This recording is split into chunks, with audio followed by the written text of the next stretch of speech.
Tā, laikam es esmu gatavs palaist vismaz uz pirmiem diviem. Tad tūlīt drošībai vēl uztaisīsim audio video čeku, lai no tā kaut kur tur apraujās. Tā.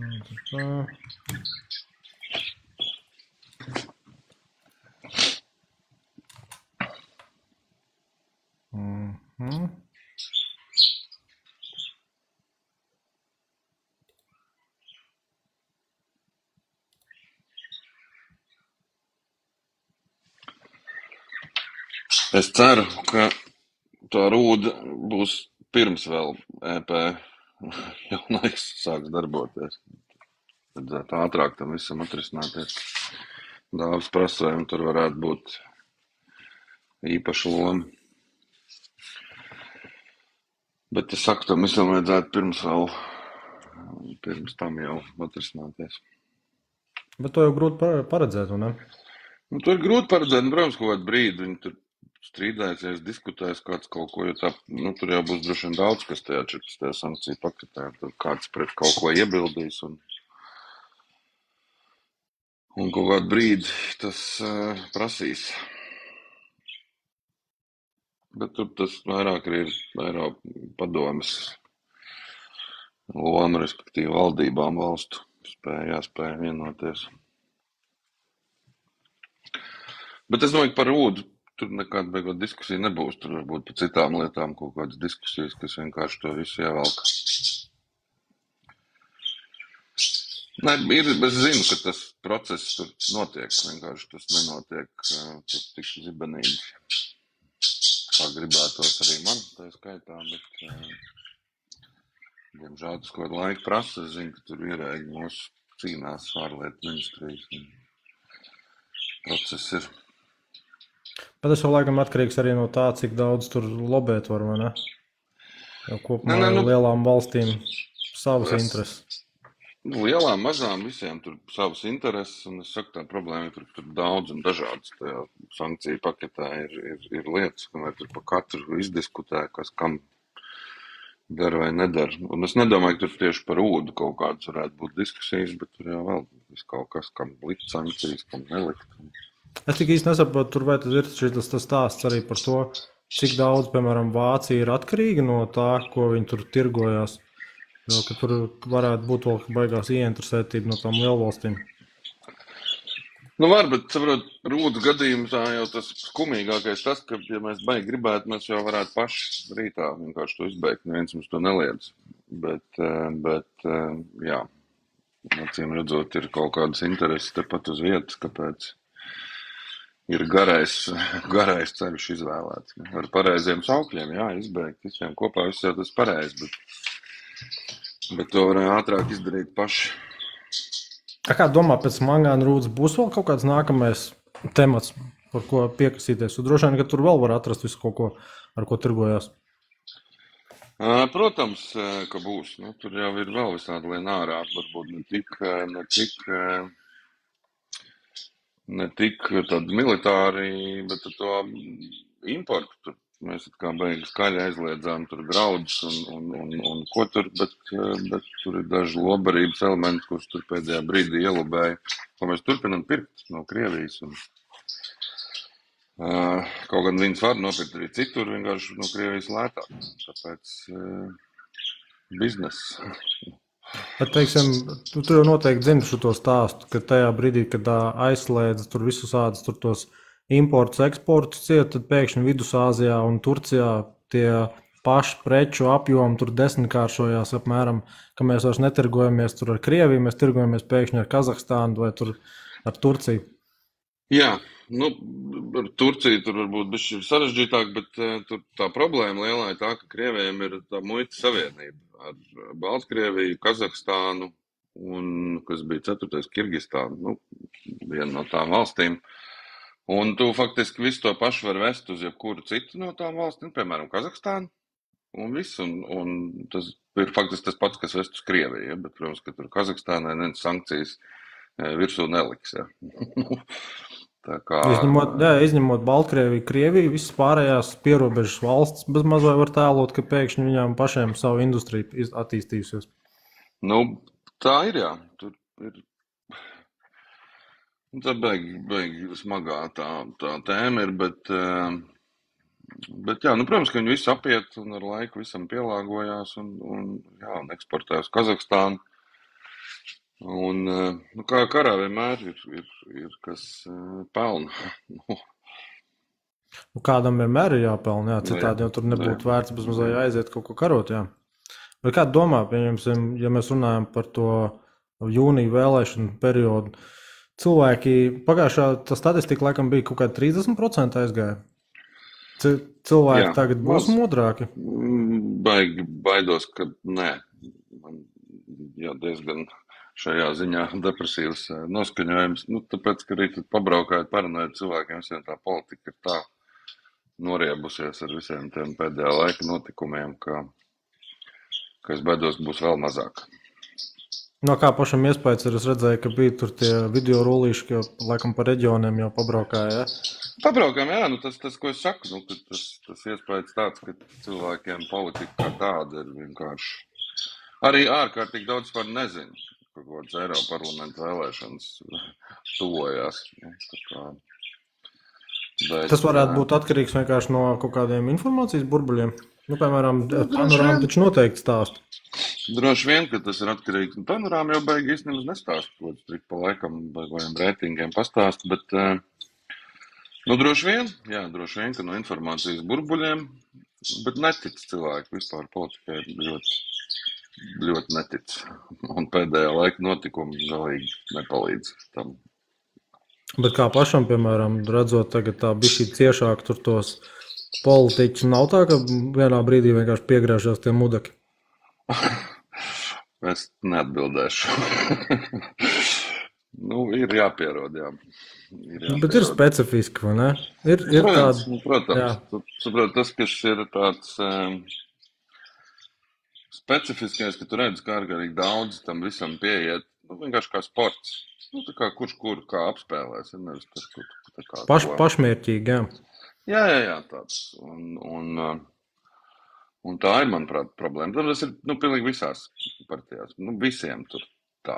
Nu, ne visiem, bet lielai daļai tas tā ir. Ir, protams, arī ļoti daudz cilvēku, kas varbūt kaut ko grib reāli darīt un mainīt. Bet, nu, nav tādas iespējas tur pozīcijas, opozīcijas, to var, to nevar, nu, visas šitās spēles. Bet tas jau ir, teiksim tā, salīdzinoši sīkums. Jautājums būtu vairāk, vai, piemēram, vēlētāji ir vismaz entuziastiski, vai ir kaut kāda tā saikne, ka tu jūti, pieņemsim, jā, cilvēki īstenībā grib kaut ko.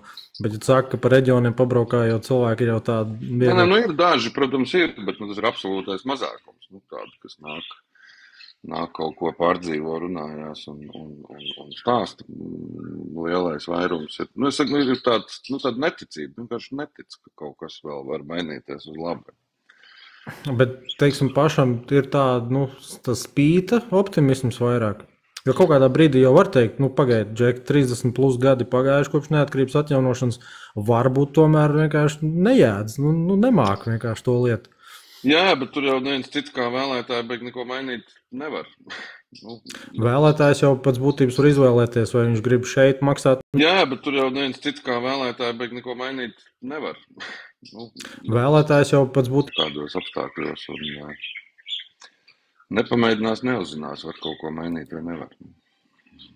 Bet kopumā, piemēram, kā ir šajā priekšvēlēšanu periodā ārzemju tā kā diaspora par sevi liek manīt, pieņemsim, aicina sevi uz kaut kādiem pasākumiem? Ārzemju diaspora, nē, ārzemju diaspora kā reiz pagaidām neaicina un nerunājām. Bet droši vien jau, ka pašiem vajadzētu arī uzrunāt ārzemju diasporu. Cik es saprotu, vismaz Lielbritānijā ir tur 100 plus tūkstoši. Un tad laikam skaitījās Vācija, Skandināvija un visticamāk laikam tagad Spānija. Mums gan diezgan daudz sanāk tajā konvoja sakarā, sevišķi, piemēram, Norvēģija, diezgan daudz. Jā. Un tādā ziņā latviešu ļoti daudz tieši diaspora tajā konvoja sakarā arī darīja gan Ukrainā, gan Īrijā, bišķi arī Anglijā. Nu, vienkārši darīja, palīdzēja, tur meklēt mašīnas, organizēt. Un tā kā tādā ziņā tas ļoti, bija labi, ka tā diaspora ir, jo Latvijā diezgan ātri tās mašīnas beidzās. Kā tā organizētība vispār notiek, piemēram, tajā brīdī, kad ir kaut kāda veida tā, aicināšana ziedot? Cilvēki vienkārši sazinās pa taisno, pasaka, ka es varētu atzīt? Jā, vienkārši zvana un piedāvā ir tāda mašīna. Tas jau, iegājas tāda daudziem, ja nevar iziet apskati, piemēram, dēļ rūsas, kas ir parasti arī tur dārgs salīdzinoši remonts vecai mašīnai, ko cilvēki negrib darīt, un tad viņam vienkāršāk radot uz Ukrainu, kur tā rūsa savukārt netraucē absolūti. Nekā tur ņemties, domāt, ko ar viņu darīt, pārdot vai nodot utilizācijai. Protams, cilvēki var atļauties. Ja.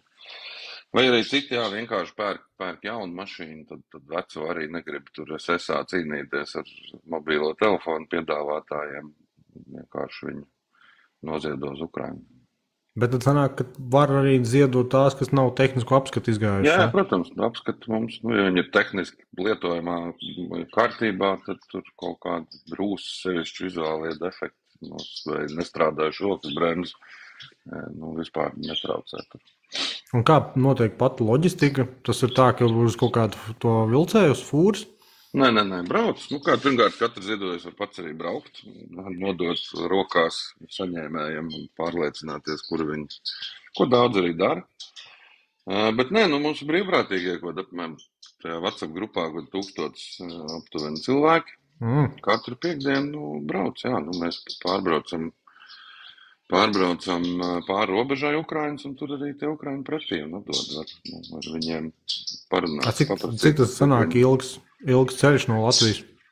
Tas sanāk, piekdienas vakarā parasti izbrauc, kaut kur ap 5:30 pulcējās, līdz 6:00 apmēram izbrauc vakarā, un tad Ukrainas uz robežas ir, pusdienu laikā sestdienas, tur plus mīnus pāris stundas, kā tur iet pa ceļam, bet atpakaļ ir svētdiena no rīta parasti. Tad tas jau tāds nedēļas nogals. Nedēļas nogals, jā, bet arī var, nav jākavē darba dienas, var piekdienas vakarā izbraukt, svētdienu no rīta būt atpakaļ un atpūsties. Un tā visa, uzkrāšana tehnikai notiek tad vienā vietā, tā kā tas nav tā, ka pusi Ukraina vēl jābrauc, kamēr nogādā, jā? Nē, viņi visi brauc pretī, tā mēs viņiem runājam, tāpēc tur citreiz ir. Tad, kad mēs sakām, ka to mašīnu vien var, ir jādabūna vismaz līdz Ukrainai, tāpēc, ka tur ir cilvēki, kas brauc no Doņetskas, no Harkivas, kā viņi sagaidīja, un ja viņi tur paliek kaut kur Polijā dēļ kaut kāda sīkuma, tas tā muļķīgi. Starp citu, kas tur bija tajā Polijā, ja es pareizi sapratu, tur kaut kādiem video rullīšiem, ka Polijā pēkšņi zemnieki vai lauksaimnieki kaut kādu tur blokādu uztaisīja? Bija tajā Polijā, ja es pareizi sapratu, tur kaut kādiem video rullīšiem, ka Polijā pēkšņi zemnieki vai lauksaimnieki kaut kādu tur blokādu uztaisīja? Bet vieglos laida cauri, tur bišķi kaut kādi, kā lai pat nesastrēgumi, bet tur, kā jau, kad taisa piketi, tur sabloķē vienu joslu, tad brauc visu pa pretējo, bet laida cauri, kādas tādas lielas problēmas mums nebija no tā, drīzāk pat kaut kādu brīdi bija ātrāk gāja robežu, tāpēc, ka tur nebija fūras, un līdz ar to tie robežas muitnieki urbina degunu, un vieglos ļoti ātri laiž cauri. Bet tas ir saistīts ar ko? Ar kaut kādiem ekonomiskiem tur kariem? Tur bija tajā fūru protesta gadījumā, tur bija bišķiņi, arī jāsaka, paši Ukraiņi varbūt drusku vainīgi, jo viņiem, tur ir īpaši tie transportēšanas noteikumi, loģistikas, atvieglojumi, teiksim tā, ar domu, ka lai viņi var, vienkāršāk vadāt kravas no Eiropas uz Ukrainu un no Ukrainas uz Eiropas, tā kā, lai atvieglotu to kārtību, bet viņi, protams, maleči, un sāk to izmantot un pa Eiropu vienkārši vadāt kravas. Tā kā, no Francijas uz Vāciju, no Vācijas uz Poliju, respektīvi vienkārši to sāk izmantot. Bet tas būtu kaut kas slikts? Kāpēc tas ir ļaunprātīgi? Tāpēc, ka viņi to izdarīt stipri lētāk, jo viņiem stipri vienkāršākas prasības, atvieglotas, teiksim. Bet tas nav teorētiski arī kaut kāds netiešais atbalsts tādā ziņā? It kā ir, bet viņš tika dots ar, ja tas atviegloja viņi tika piešķirta konkrēti mērķi, lai palīdzētu viņiem kaut vai eksportē no Ukrainas, ved ārā preces uz Eiropu, bet nevis sāc, teiksim, uz tiem atvieglotiem noteikumiem graut visu to pārējo pārvadājumu. Bet teorētiski tāpat tas ir atbalsts viņiem. Bet ekonomiski tas ir viņiem kaut kāds atspējs. Zin kā, tā gluži tas nedarbojas, tur tas dažiem atspējs, saprāt, tas palīdz nopelnīt dažiem transportniekiem, nevis atbalsts Ukrainai cīņā pret karu. Ja tu palīdzi, ja tu veicini. Kāda tur būtu problēma? Virspēļņas kaut kādu nodokli ieviest arī tādiem miers? Tas ir, varbūt, nezinu, bet to jau tur atkal tev grūti ir visā Eiropā, tur ko vienot virspēļņas nodokli ieviest. Kas attiec uz tiem graudu protestiem, kur lauksaimnieki protestēja, tas gan bija visai dīvains, viņi, protams, protestēja pret Ukrainas graudiem, kas tur, protams, kaut kādas cenas arī ietekmē, bet pret Krievijas graudiem, kur joprojām iet un tās cenas grauj vēl vairāk. Pret tiem neskapēc tur neviens beig neprotestēja. Bet varētu būt tā, ka tie ir patiesībā tādi nevis dabīgi izveidot grupējumi, bet mākslīgi speciāli. Es domāju, ka jā, tie sevišķi tie graudu gadījumā. Tam fūrēm vēl tur tā 50. Protams, ka vienmēr jau ir, teiksim, Kremlim ir izdevīgs. Tas viss, protams, ka viņi pie iespējas arī atbalsta jebko tādu. Bet es saku, ja fūru gadījumā vēl tur, tā kā varēja saprast drusku tos poļus, tad graudu gadījumā gan īsti nē. Bet, tad nav arī nekāda skaidrība, vai viņi to tālāk turpinās, izvērsīs vai vēl citādi kaut ko darīs, ja? Es domāju, ka vairs jau neizvērsīs, man liekas, tad ir pierimuši un nav, tā kā, tas, kas man liekas jocīgi, ka Polijas valdība neko, tādu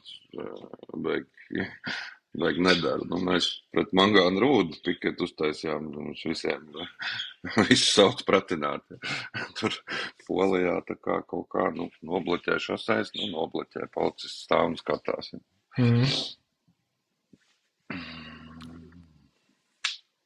Sorry, man te izrādās vienā vietā izmet ārā paziņojumu, ka man ir jāpierakstās, tad es tūlīt ielikšu.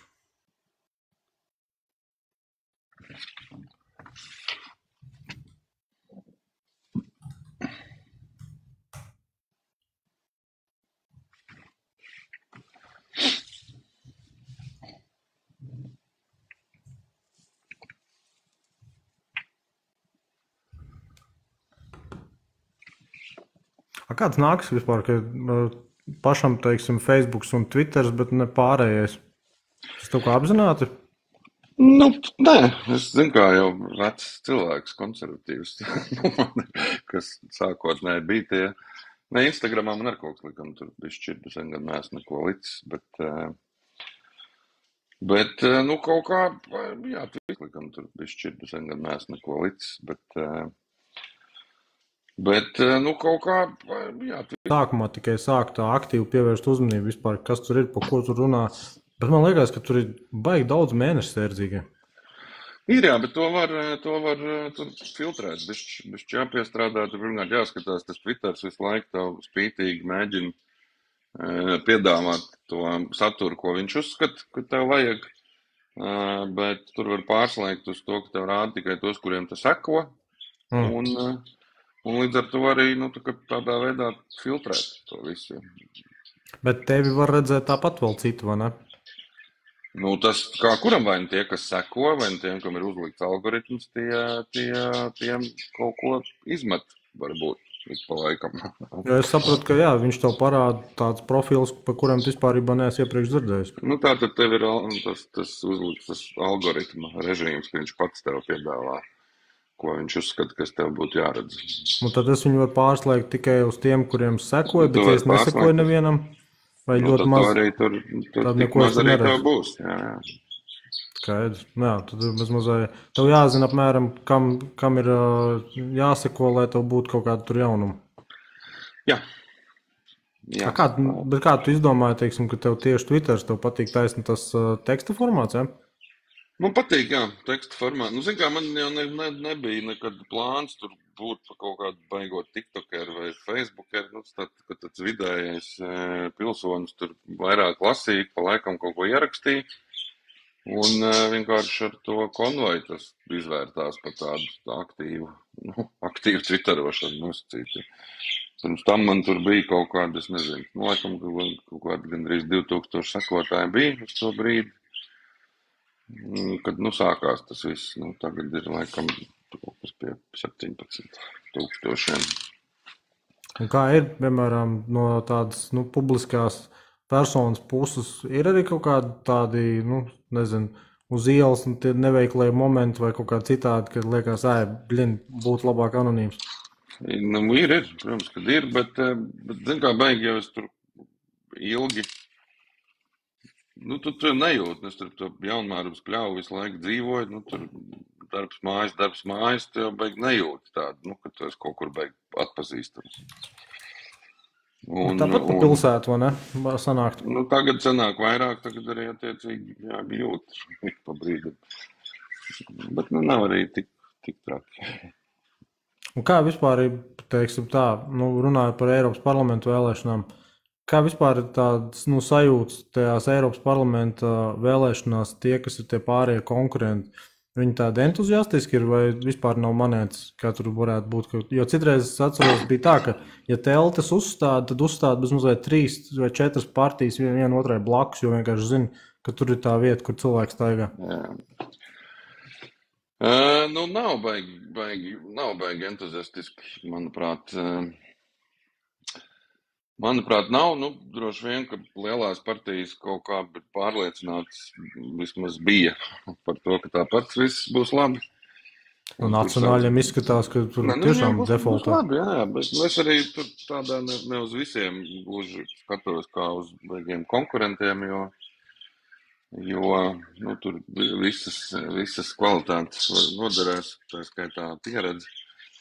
Bet, teiksim, tu kā salīdzinoši jaunpienācējs, tu neskaties, piemēram, uz tiem veciem veterāniem domā, labi, šitiem zābakiem vienkārši vairs nav laiks, viņiem jāpiet malā. Daļēji, teiksim tā. Daļēji. Jo, ja man pajautātu, ko Zīle ir izdarījis tādu, tiešām ievērojumu, man būtu 0 zināšanas. Tas ir, jā, protams, viņš pats tev noteikti atbildēs, ko tik viņš tur nav darījis. Manuprāt, tas būtu tas pats, ko Ījaps. Viņš sāka izvilkt ārā bez mazliet USB-C, kaut ko tur vēl un šitāds figņas. Jā, par to ir stāsts, ka man liekas, ka ir, zin kā, miera laikiem tas viss ir baigi forši, un tā arī var turpināt, un dod Dievs, ka mēs pēc 5 gadiem varētu atgriezties pie tāda miera laika režīma, USB štepseņiem. Pie tās greznības. Jā, tāda elitārā klubiņa,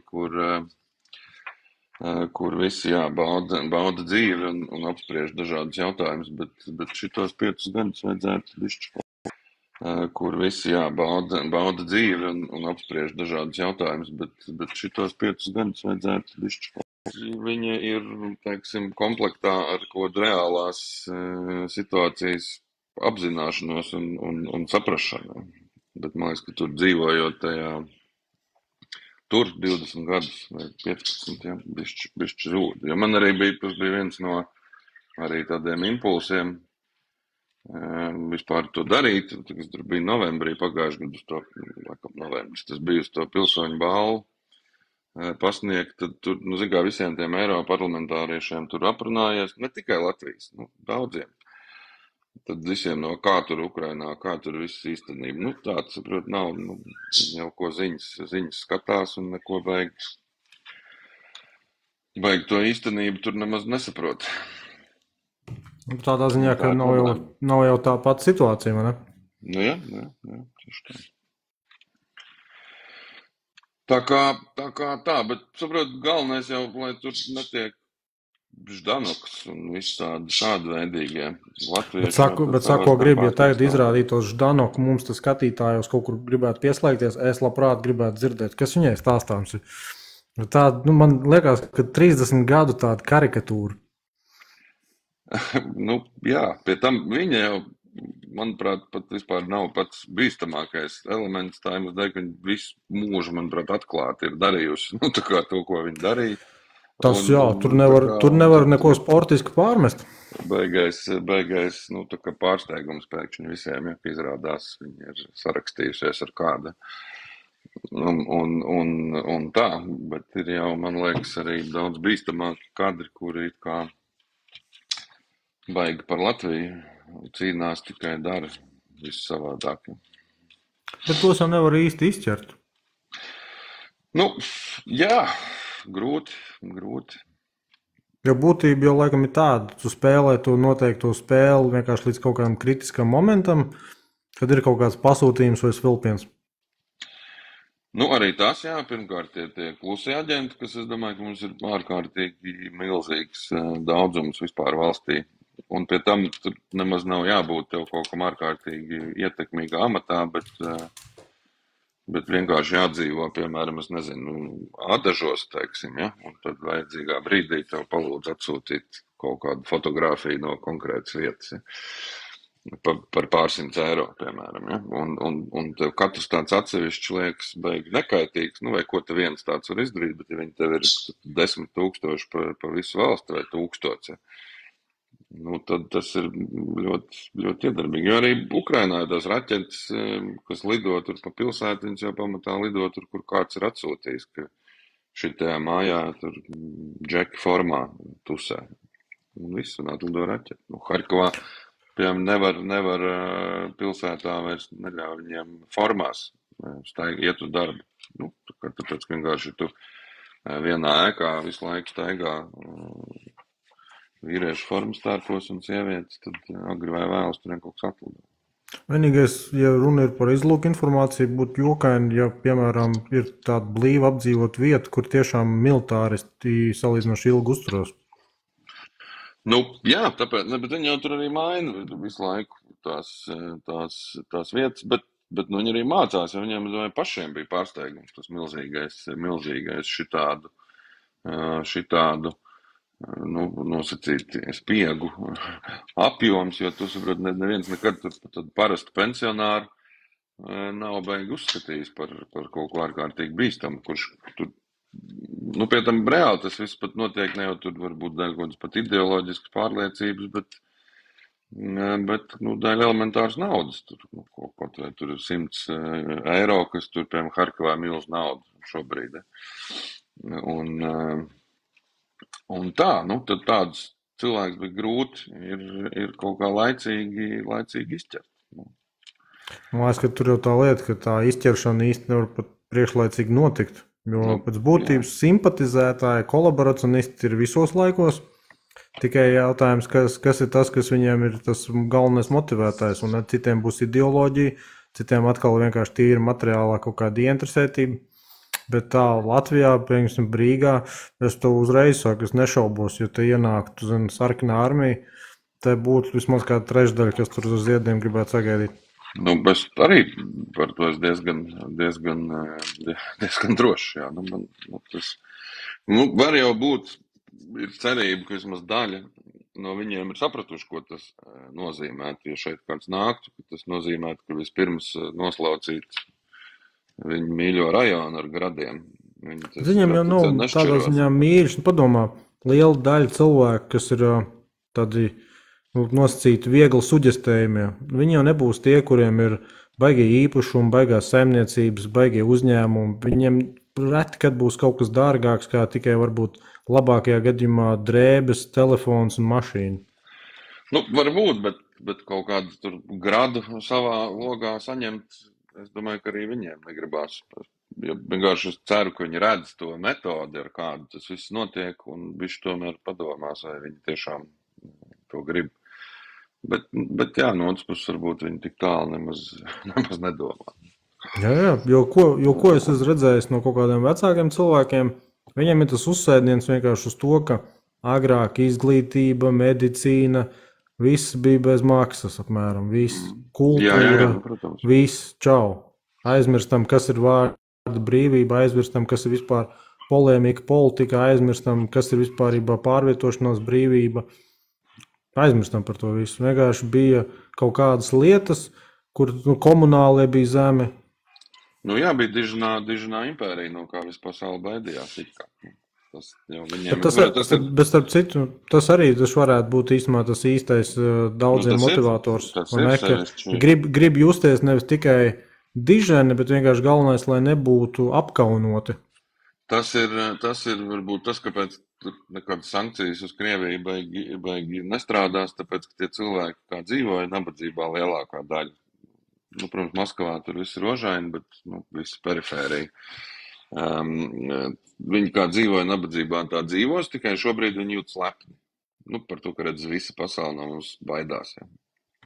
Un tas rada viņos baigot tādu varenības sajūtu. Es nezinu, vai par to, ka baidās, bet tieši par to, ka nav mūs nospieduši. Mēs neesam padavušies. Jo viņiem vienīgā cieņas forma ir no bailēm. Tā kā viņi saprot, ka ja baidās, tā tad ciena. Un tas viņa izpratnē ir tas, kas ir jāpanāk pret visu pasauli. Bet šitas bija tas, ko Dostojevskis, manuprāt, jau aprakstīja, ne? Ka tam Krievu dvēselē nevar atņemt to neizbēgamo vēlmi ciest.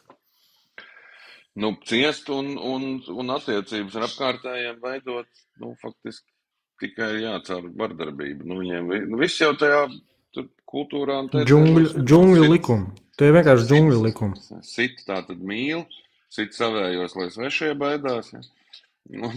Un viss baidās tā tad ciena. Ja? Tas ir tas viņu, pēc kā viņi dzīvo. Visparastākie džungļu likumi, jo tā jau nav tikai Krievijā, tā ir Āfrikā, tā ir Dienvidafrikas kaut kādā Dienvidamerikas džungļos vēl kaut kur. Droši vien par tiem es tik labi nezinu, bet ļoti iespējams. Tie ir tāda aborigēnu pieeja. Tātad, ja es varu kādam sadot štangā, man ir taisnība. Tā ir, jā. Jā, kurš stiprāks, tam taisnība, jā. Bet tādā ziņā iespaidīgi ir tas, ka viņi tik tālu ir izvilkuši. Tas nav iespējams bijis bez rietumu atbalsta. Tas ir iespējams tikai tāpēc, ka rietumi to nesaprot. Kā? Vai parunāsim, ja? Kas tev sāp, tu gribi par to parunāt. Ja? Un viņi jau to uztver par vājumu. Tā tad var iet tālāk, jo tad var bija internetā vien smieklīgs video, kur viena tantiņa visai precīzi teica, ka Krievijas robeža tur, kur viņi dabūna pa zobiem. Cik tālu var tik arī iet, kamēr dabūna pa zobiem. Tā ir realistiskā. Jāsaprot. Bet tā ir realistiskā antropoloģija, jo agrāk jau bija karš, piemēram, bija normāla politikas forma. Jā. Tas ir arī, šis laikam tomēr ir laiks tāds visilgākais bez kara paaudzēs, un tagad ir pirmā paudze, kas vispār, zin kā mums vēl vismaz, kas tagad jau 40, 50 gadnieki, tiem, vecvecāki, teiksim, karoja, un vēl, stāstīja, kas tas ir, un teica, nekad vairāk, ja. Un tā, vai vecāki mazi tur uzreiz pēc kara dzimuši, ja, kaut kā to sajūtu spēja nodot, bet ir jau jaunā paudze, kurai, pat to neviens nenodod, un liekas, kas tur, tā kā. Jā. Es tik tā domāju, vai tas ir tas, ko vispārībā var risināt, teiksim tā, vienas dzīves laikā, jo, piemēram, tas pats Dostojevskis, tas jau arī 160 vai cik gadi pagātnē. Kopumā tā dzimtbūšanas mentalitāte, viņa ir ilga. Viņa mož kāds 1000 gadu jāpiet. Jā, viņiem, redz, rietumi tomēr kaut kā Eiropa tam tikus ir pāri, bišķi ilgāk tas arī ir. Bet starp citu, tagad tā paškritiski skatoties, tev neliekas, pieņemsim tā, satiekot cilvēks no malas, pateiksim vienkārši ikdienas cilvēks, ka tomēr mums arī ir gana daudz tāds vergu sindroms. Es nezinu, kas, jo tik daudzos gadījumos var tā, ja parunājās vienkārši cilvēki no malas, liekas tā, apmēram bezpalīdzības sajūta, tie citi, tie varenie, tie augšā, tie jau tur izlems, un apmēram... Tas jā, protams, ko tad mēs jau neko. Mēs jau neko. Jā, tas ir, protams, tas ir, jā. Bet šito man īstenībā beigā ātri, bet... Kaut kad jaunībā es kādreiz strādāju, pirmā faktiski nopietna darbība bija Volkswagen centrā, un mēs aizbraucām uz Vāciju, un tur Volkswagen motosporta darbnīca. Nu, mēs arī ar autosportu nodarbojas, un zin, kā mēs te tur garažiņā kaut ko skrūvējam, un mums liekas, ka tur ir, nu, nez kāda dievi, ja? Un mēs ko būvējam, ka tas viss ir kaut kas ārprātīgi netverams, un tad mūs ieved tur tajā motoru cehā Volkswagen motosporta to brīdi likās tur, nu, ārprāt kosmos ražot. Nu, tur tāds pats onkulīts viegli netīrā ķitelīti ar vīlīti slīpē. Teiksim, virzot, nu, tieši tāpat, kā tas notiek pie mums. Un tāpēc mums vienmēr liekas, ka kaut kur tur ir kaut kas tāds, un mēs šeit neko nevaram, tāpēc, ka mēs esam šeit, bet viņi ir tur. Bet tas ir pilnīgs muļķības. Tas ir galvā jāmaina sev pašiem.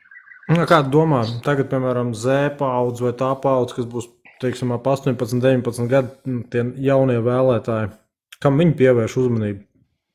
Jo viņi jau nepatērē to saturu, nepatērē mēdīšus tā kā agrāk tur kaut kāda cilvēka Latvijas rādio panorāma kaut ko skatās un tā.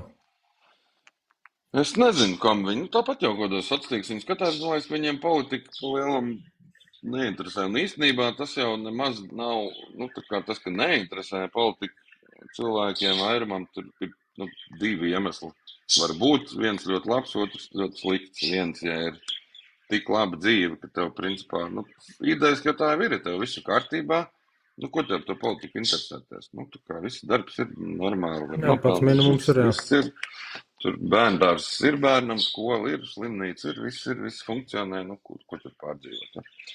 Un tas ir tas labais iemesls, kāpēc varbūt neinteresē kādu politiku. Sliktais, protams, ja tu vairs netici, nu, ka tu vispār jau ko var mainīt vai ietekmēt, un ka viss ir slikti un būs slikti, un nekas nemainīsies. Bet jaunieši, man liekas, tādā ziņā tomēr ir kaut kā bišķi tādi brīvāki un atvērtāki un vieglāki. Nu, protams, tur, jā, jaunieši negrib daudz strādāt, grib daudz saņemt, bet varbūt, ka tā ir tā īstenībā pareizā nostāja, jo, ja paskatās uz to, kā mums šobrīd tā dzīves dārdzība, cik es saprotu, mēs esam reāli jau Zviedrijas līmenī ar patēriņu. Jā, nu, protams, bet visi jau grib maz strādāt un daudz saņemt. Arī ne tikai jaunieši, atšķirība tikai tā, ka jaunie, nu, mēs nevaram atļauties īsti tā dzīvot, tāpēc, ka ir bērni jāpabaro un jāizskolo. Bet viņi var, nu, atļauties un to arī dzīvā un bauda. Un vispār ir kaut kā, jā, tad sajūta, ka viņi ir, nu, beig pirmkārt nesteidzās, kas īstenībā beig varbūt pat labi un pareizi, bet viņi līdz kaut kādiem 30 gadiem, teiksim, klīst pa pasauli, krāja pieredzi, kaut kur pamācās, kaut kur padarbojās un tad no 30 gadiem sāk tad nopietni kaut ko darīt. Padarbojās un tad no 30 gadiem sāk tad nopietni kaut ko darīt. Pirmkārt, baigi atšķirās skola no skolas. Nu, tādā ziņā, ka ir skolas, kur tu redzi, ka visi tie jaunieši sēž un nekas viņus tur neinteresē. Un neko baigi negribās, bet ir skolas, kur atkal ir pilns zāles, viss baigi interesē, viss tur kaut ko interesējas prašņā. Nu, tā kā tu jūti, ka tā politika, tā skaitā, nu, interesē un tie procesi un ko var ietekmēt un mainīt. Es nezinu, droši vien, ka no skolotājiem lielā mērā tas varētu būt atkarīgs. Es biju redzējis to pirmās ģimnāzijas ierakstu. Jā, nu tur, pēc tam man tajā dienā ārkārtīgi labs kontrasts sanāca bija no rīta vienā Purciem vidusskolā parastā, kur, saprot, tie jaunieši, nu, tu redz, ka viņi ir sanākuši tāpēc, ka vajag. Nu, protams, tur arī ir aktīvi jaunieši, kas to visu tur organizē un kurus interesē, bet tas lielais vairums vienkārši tāpēc, ka vajag sanākuši. Un ļoti reti, kur kaut kas tur interesē. Un tad, jā, vakarā pirmā ģimnāzija, kur vakars, nu, piekdienas vakars, ja, un pilnīgi brīvprātīgi viss pilna zāle ar jauniešiem, kurus interesē. Vienīgais tur varēja redzēt, ka, piemēram, no tās secības, kas tur bija, izskatījās, ka uz tiem progresīviem laikam vairāk uzsvars. Nu, grūts Grūti pateikt. Nu, es nezinu, es nejūtu. Vismaz man tā šķita tematiski, ka tur tā pameta tur tās tēmas tādas, ka apmēram tādi klišejiski, apmēram, kas varētu jauniešiem patikt, tad progresīvē to arī pasaka. Nu, tas ir ļoti daudziem. Es vēl vairākiem novērojis, ka dažādām auditorijām dažādi vēstījumi tiek doti pie tam reizēm tā kā pretēji viens otram. Tur, nezinu, darbiniekiem, arotbiedrībām saka, ka tur vajag noteikti milzīgas minimālās algas, uzņēmējiem saka, ka neko nevajag, un darbinieki ir figēļie. Saprot, līdz pat tādam līmenim. Mēs nerunājam par to, ka tur ļoti daudz vispār runā par lietām, ko vispār Eiropas parlamentā izdarīt nevar. Cilvēkiem patīk Rīgas bedres, Tas, jā. Rekšēt, Keikeja čatā raksta, vai Reini ir iespēja uzaicināt uz skolu, būtu laba saruna, lai motivētu jauniešus uz civilo mācību. Es tik nezinu, kas ir civilā mācība. Droši vien aizsardzības mācība. Droši. Esmu gājis un runājis jauniešiem. Jā, tas, zin kā, par to gan to obligāto dienestu, gan to aizsardzības mācību, visiem liekas, ka, ja tu aizies obligāto dienestu, tas tev obligāti būs jākaro. Tas nebūtu to nenozīmē, bet patiesībā lielākā vērtība no tā ir, pirmkārt, bet to jaunieši tagad nenovērtēs, tad būs kādi 40 gadi, tad novērtēs, ka tas tomēr ir lielisks laiks. Tieši pēc vidusskolas dabūt to gadu, ka tev ne par ko nav jāuztraucās, tu esi pabarots, tev ir kur dzīvot, un tu vari galvu sakārtot, tā kā vispār, ko tu dzīvē gribi darīt, sākt saprast. Tā dienesta laikā. Bet otra lieta ir, ka tu vienkārši iegūsti tur zināšanas, kas tev pēc tam var ļoti noderēt, teiksim, ja nonāc kaut kādā kara apstākļos, tad tu zini vienkārši, kā rīkoties. Tu zini, kas ir raķete, tu zini, kas ir minmetājs, tu zini, kas sprāks, tu zini, kā var slēpties, kā nevar slēpties. Tādas elementāras prasmes un zināšanas, kas var ļoti vēlāk noderēt. Vienīgais, es domāju tā, pēc būtības laikam šobrīd droni būtu tāds top 1, ko vispārībā vērts attīstīt, apgūt. Viss pārējais jau ir tāds vecmodīgāks variants artilērijai vai sprādzienu kaut kādu tur bīstamo vielu piegādē. Zin kā, vislabāk ir komplektā. Tas viss, jo tie droni lielā mērā uzplauka, tāpēc, ka nebija munīcijas vienkārši. Jā, bet, protams, ka tur iezīmēs ārkārtīgi daudz plusu. Jo tie droni arī, drons no drona atšķirās, ir tur kaut kāda ārkārtīgi izlūku droni ar tur mākslīgiem intelektiem un kosmosa tehnoloģijām, un ir tādi drona patronas, kas tur maksā pār 100 eiro, un viņa galvenais uzdevums vienā virzienā aizvest sprākstvielu. Bet ar citus arī zinu iemeslu, kāpēc Latvijā tā industrija ir ļoti tāda, ar lielu risku, ka viņa tiks slāpēta. Tāpēc, ka pēc būtības pūlim neuztic tādas bīstamas vietas, vielas, vēl kaut ko, un tad ir tā, ka, ja tagad mēs plaši apgūtu vai mācītu, kā taisīt sprākstvielas, tad pirmais, ko domātu, pieņemsim, drošības dienesti būtu, ka tultām būs atentāts uz kaut kādiem valdības cilvēkiem. Tā ir. Mēs neticam cilvēkiem, bet tik stundā nāksies uzticēt. Arī Ukrainā bija tāds brīdis, kad vienkārši atver ieroču noliktavas un skaties, kas notiks. Kur pusi viss aizies. Tev čatā sveiciens ir grūti pateikt, Kods Rīgai. Rakstā no Rīgas domas, sekojam rūpīgi līdz Reinim, lai veicas. Tas, kas man visvairāk interesē, piemēram, ja mēs runājam par civilo aizsardzību, ko darīs, pieņemsim, ar tavu infrastruktūru, kas jau šobrīd miera laikā var redzēt, ka ir grūtības pārvaldīt. Es biju nesen uz to civilo aizsardzības semināru Rīgas domē, un es biju domājis, ka viņiem ir tā kā interese arī privātos kaut kādas pagrabus piesaistīt potenciālām patvērtnēm. Bet beigās sanāk tā, ka patiesībā tas viss patvērtņu stāsts ir vairāk par publiskajiem objektiem, jau šobrīd publiskajiem objektiem, kur tad vienkārši labi iekārtot. Un savukārt privātajiem, ja privātais grib pieteikt, tad ir bez mazo jāvienojas ar tiem pārējiem īpašniekiem, neskatoties to, ka tev, pieņemsim, pieder tas pagrabs, tad tāpat vajag aiziet pie saviem augšstāvu kaimiņiem, apmēram, mēģināt kaut kādu kopīgu lēmumu dabūt. Tas mūsu ir mūžīgā problēma, nespēja vienoties ne par ko. Tas, ko es darītu, ja es būtu Rīgas doma, es būtu paņēmis visus savus pašvaldības kapitāla sabiedrības, tas būtu Rīgas nama pārvaldnieks, tas būtu Rīgas meži, paņemam vēl mans pēc Rīgas satiksmi, pietiek ar 3. Un pateikt visu tā, jūsu pamatu uzdevums miera laikā gatavoties mobilitātei pret mobilitātei. No tā izrieties noteikti uzdevumi un noteikti tādu spēju uzturēšanas. Un tad vienkārši uzstājas kaut kādu 20 kontroli jautājumu sarakstiņu, viss, un tagad katru ceturksni atskaitīsimies, kas ir darīts, kāds tas potenciāls kapacitātes ir attīstīts. Jo šobrīd es varu redzēt, piemēram, man kopš pagājušā gada tikai vispārībā ir īpašumi, kas ir ar Rīgas nama pārvaldnieku apsaimniekotāju. Tā sūkā ledu tā kapitāla sabiedrība. Es biju vienmēr pieredzējis pie biedrībām, pie kooperatīviem, tu žip, vai ne, tur pārvaldnieku, valdi, vienalga ko, bet tu vari visu izrunāt, nokārtot. Ar to Rīgas nama pārvaldnieku raksta mēnešam ilgi iesniegums. Un vēl tev pasūtīs šķērsām. Milzīgs saprāts, bet redz, mums ir tā problēma, ka ir tas labi nav problēma, es jau pareizi privāti īpašums un tā skaitā pagrabi. Un tāpēc, daļa mājas negrib neko tur darīt un viss, un neviens tajā pagrabā slēpties nevarēs.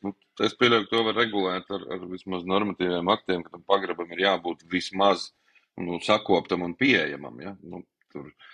Bet tur jau, skaidrs, ka mēs neizbūvēsim patvērtnes tur visai Rīgai un ātri. Tas, ko var darīt. Jau tikai tranzīta punkti ir pēc savas būtības. Tas ir tikai īslaicīgi. Tiešā trāpījumā tad avio bumba, piemēram, 500 kilogramīgā neko, tas pagrabs tur beig nelīdzēs, bet pret kaut kādām tur, blakus trāpījumiem gan līdzēs. Un tā, jo katrā ēkā ir vieta, kas ir drošāka par citām vietām. Bet to jau var mums cilvēkiem viens nestāst, nemāca visus tos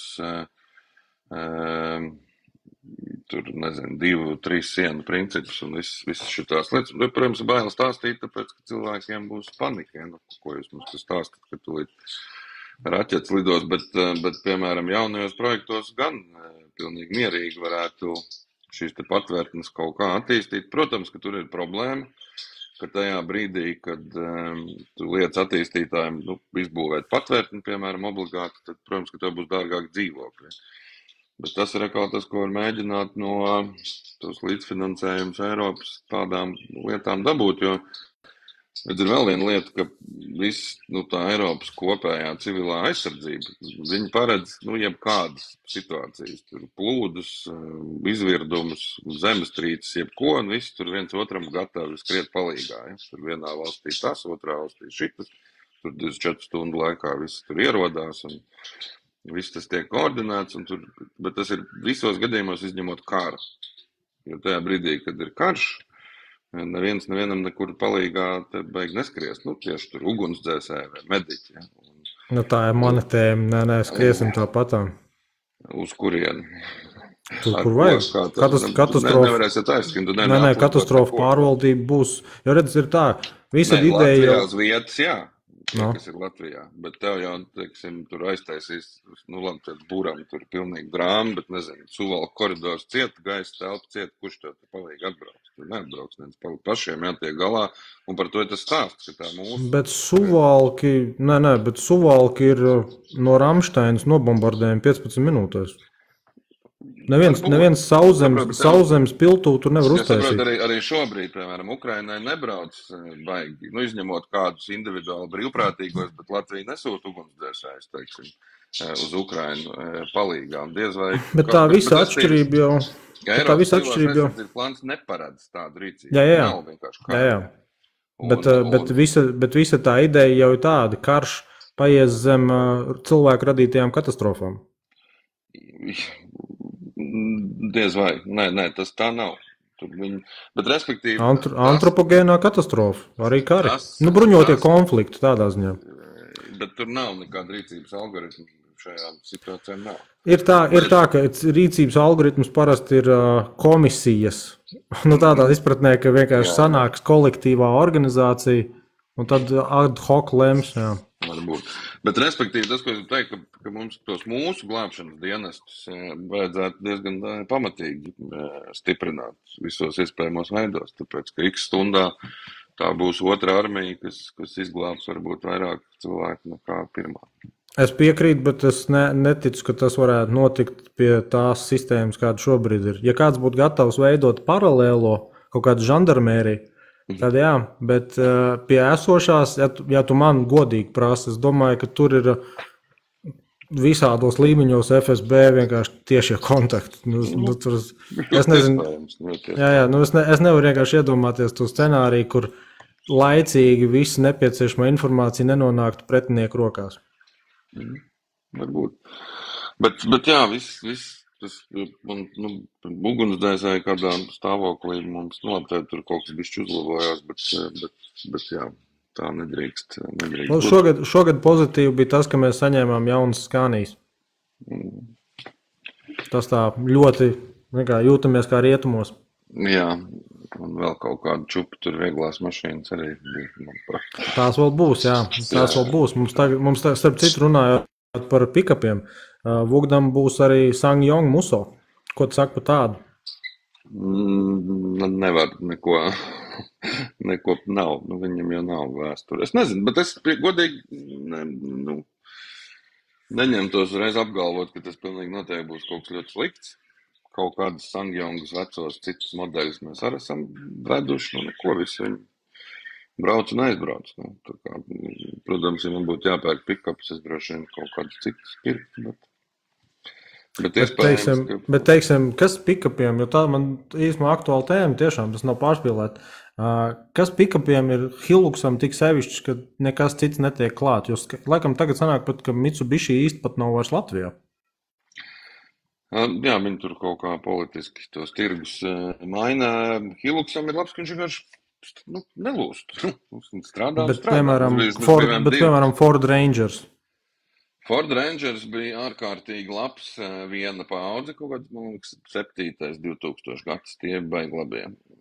Tā viena paudze bija arī tāda Hilux līmenī, teiksim, tā jaunāki jau tur arī parādās. Pēc tam visādi kā sīki, kaut kādi gļuki, tāds, visu laiku kaut kā tāds. Tad tas ir vairāk uzturēšanas jautājums, ka ilgtermiņā Hilux ir lētāks un izdevīgāks? Ilgtermiņā, jā, uzticamāks noteikti. Mums, piemēram, rekords bija 2 Hiluxi, pie tam ritīgi lietot, tā, pa tur ostu dzenāti un tādi, viens bija 998 000 noskrējiens, vienam bija kaut kas arī 800 pāri, un nekas brauc, un tā arī brauc joprojām. Bet, ir labi, tas paši Navāras jau patiesībā diezgan labi ir, viņiem ir viena problēma, tie rāmi plūst uz pusēm vienā vietā visiem, praktiski visiem viņiem salūzušas. Bet tas nav garantijas laikā, vai ne? Jā, pēc. Uz pusēm vienā vietā visiem, praktiski visiem viņiem salūzušas. Bet tas nav garantijas laikā, vai ne? Jā, pēc kilometru neapstājoties, tad liela daļa no viņiem neskapēc atvirst. Varbūt, labi, tur arī bišķiņ mums bija arī kādu brīdi bija problēma, ka, pirmkārt, pēc tiem 2 gadiem tas ir ārprāts, kā ir Polijā ceļi mainījušies. Ja mēs braucām pirmajos konvojos, tur bija 90% mazie ceļi un 10% bānas. Tad tagad ir otrādāk, 90% bānas un 10% palikuši kaut mazie ceļi. Protams, tā bāņa, tur gribās bišķi ātrāk braukt visiem, bet ar pick-ups tur nav baigi paredzēts, lai ar viņu braukt 5 stundas uz 140. Un tad tur sāk visādi, un tur īpaši jūtīgi tieši Mitsubishi pret šo bija. Pamēģinām čata komentārus, tad bija no Kots Rīgai ierakstīt. Ļoti svarīgi būtu Eiropas parlamentā lobēt jaunu finansējumu līniju ES austrumu robežas fortifikācijai, un Eiropa varētu finansēt civilās aizsardzības infrastruktūru pierobežas valstīs ar agresoru. Jā, tas ir tieši arī viss mūsu programmās. Mums šķiet, ka tas vispār tā Eiropas stiprināšana un sevišķi pierobežas būtu jābūt kaut kam līdzīgam kā zaļais kurs, ka tu nosaki prioritāti un šo stiprināšanu, un kurā tā skaitā ir šīs civilās aizsardzības un arī ekonomikas stiprināšana, jo nebūs te cilvēki, nebūs beig ko sargāt. Bandīts rakstīja, vai prokrieviskos deģenerātus, kas musina tautu Eiropas Savienības līmenī, nevajadzētu sodīt ar kriminālu likumu? Protams, ka vajadzētu. Vajadzētu sodīt. Bet kuras valsts tad jau jājautā bandīti? Katrā valstī jau savu izpratni par vārdu brīvību. Kas man pārsteidz, piemēram, Vācijā, tad, kad bija tās Krievu vēlēšanas, tad turpat brīvi žurnālisti piegāja uz ielas, vienkārši, kas gaidīja rindā uz vēlēšanām. Tiem krieviem, kas tur Vācijā, un tie tur brīvi, un mēs par Putinu, viņš ir pret nacistiem. Tā ir diezgan iespaidīgi.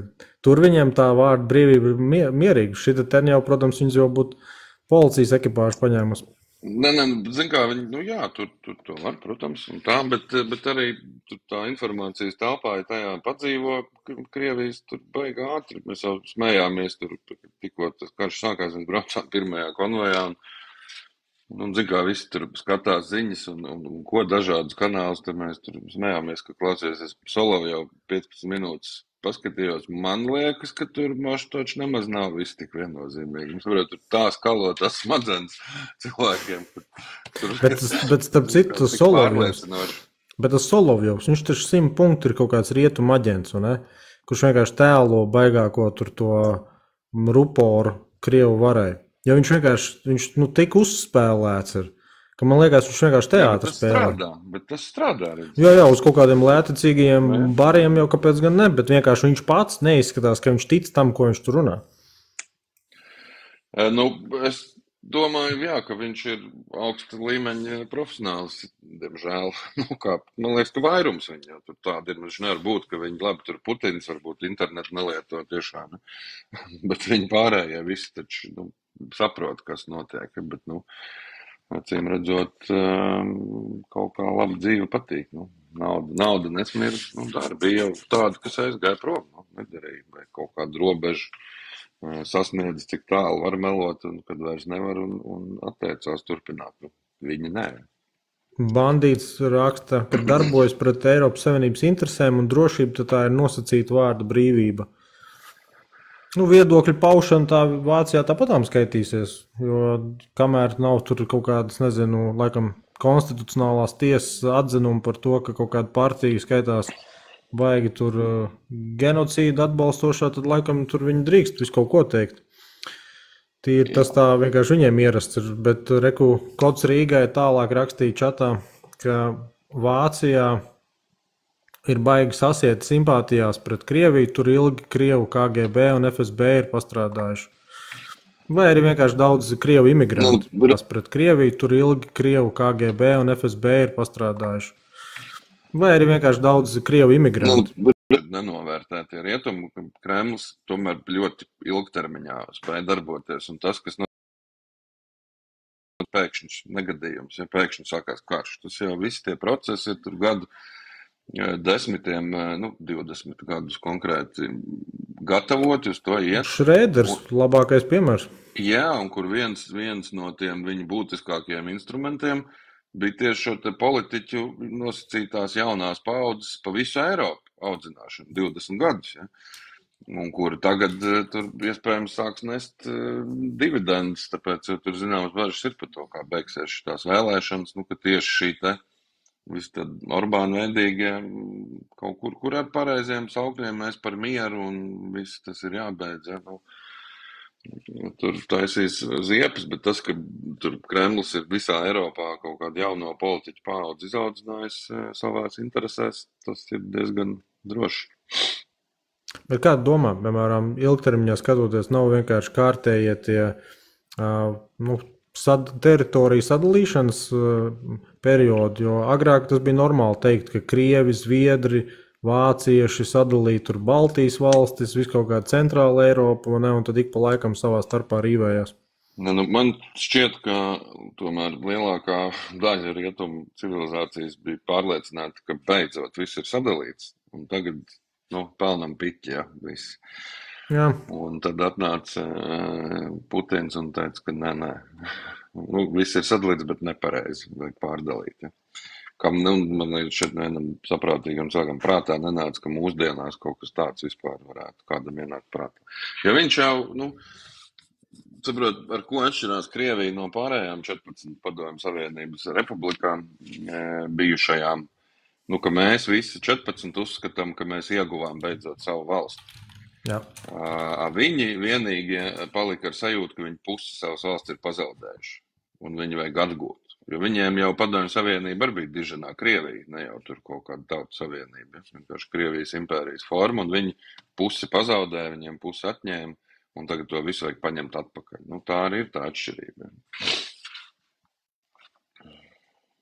Tur jau tā lieta, ka viņi pēc būtības, viņi to uztur ar to militāro kultu no vienas puses, bet no otras puses viņi to uztur arī ar to ekonomisko izolēšanos. Jo mēs kaut kādos jautājumos ilgus gadus viņus pieradinājām, ka esam gatavi vienkārši no viņiem pirkt, un tad viņi tādā ziņā saprot, ka tas ir ietekmes svirs. Viņi tas lielā mērā mērķtiecīgi tika darīts. Protams, tas bizness jau ir ļoti, ļoti laba svira, ko mēs šobrīd arī redzam Rūdas gadījumā tā skaitā. Kāpēc lai nevarētu nodarboties ar tīrāko terorismu vienkārši un uzspridzinām visas iespējamās tās infrastruktūras vietas, kurām ir kaut kāda nosacīta pievienotā vērtība Krievijai? To jau varētu izdarīt. Var. Kurš ir terorists, var to darīt, jā. Nē, vienkārši viņš skaitīsies jebkurā gadījumā terorists, tāpēc, ka tu nevari, teiksim tā, nevienojoties starptautiski, tu nevarētu starptautiskas nozīmes infrastruktūras ceļus. Tas būtu tas Nord Stream variants. Amerikāņi to izdarīja, bet amerikāņi to nav izdarījuši, oficiāli. Jā. Kāpēc lai nevarētu Nord Stream 1, kāpēc lai nevarētu arī tos ceļus, dzelzceļus tieši tajos mezglu punktos? Nav jau daudz to mezglu punktu. Jā, tieši tāpēc, ka viņi nav tik daudz, viņi ir diezgan pārskatāmi. Jā. Ja te jau gāzes vats Nord Stream 2 nebija nekas atšķirīgs no tiem, kas ir sauszemes kaut kāda savienojuma mezgli, jo visi ir tranzīta punkti. Jautājums, kas to gāzes vadu tur tā līdz galam notika, bet... Kā viņi uzspridzināja zemūdens spridzekļiem? Jā, jautājums. Tikai cita lieta, neviens nezina, vai nomīnēja un palaida, vai ne, vai arī ar kaut kādu tiešo tur lādiņu. Jā. Kods Rīgai raksta, katram mezglu punktam sako simetriski vai asimetriski atbildes reakcija. Bet pasakiet man, kas sekoja pēc tam, kad Nord Stream 2 tika uzspridzināts? Vāciešiem, saprot, nav jau jāspridzina, Dievs, var taču remontēt, piemēram, ja? Var tilti būt ārkārtīgi bīstamā stāvoklī, tā ir taču 1000 veidi, kā to vilcienu apturēt, var tilti būt ārkārtīgi bīstamā stāvoklī, tā ir taču 1000 veidi, kā to vilcienu apturēt, tilti dzelzceļam ir, katru dienu. Bet tagad jau viņš tāpatām vēl nav vaļā smagajiem, ne? Smagajiem nav, viegliem ir. Jā, bet tā smagajiem tur jau viņš kādu laiku nebūs.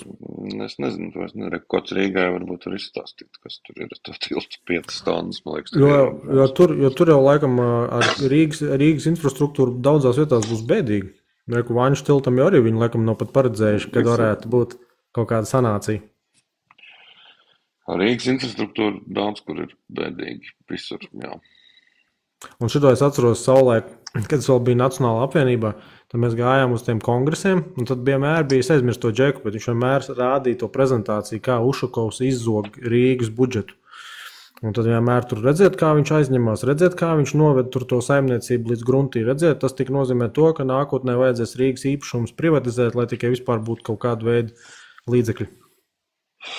Jā, tagad bija iespēja to izdarīt savādāk, bet kaut kas nesanāca, laikam atkal nezinu, kāpēc. Kā lielā mērā es to domāju, ka mums Latvijā, it kā ir tas uzskats, ka mums ir šausmīgi slikti ceļi, piemēram.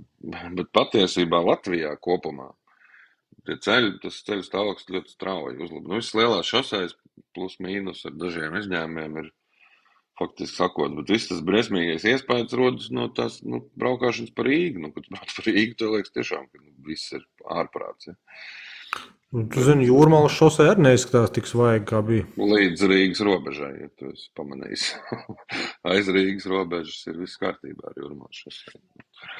Tā, reku, kods Rīgai ierakstīja Rīgas infrastruktūra bēdīgākais stāsts, jo izskatās, ka tur džeki ir strādājuši savā karaļvalstī.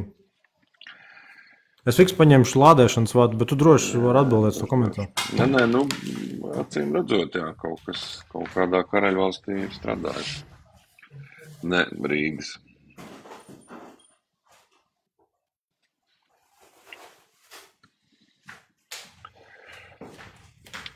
Es esmu ziņas lasījis, redz tā problēma, ka ir drusku ar to rallī nodarbojas ļoti daudz sanākt kādreiz braukāt pa A, B, C un Z ceļiem. Protams, ka ir vietas, kur ir viss ļoti slikti joprojām, bet lielākajā, tie ceļi kļūst labāki no gada uz gadu.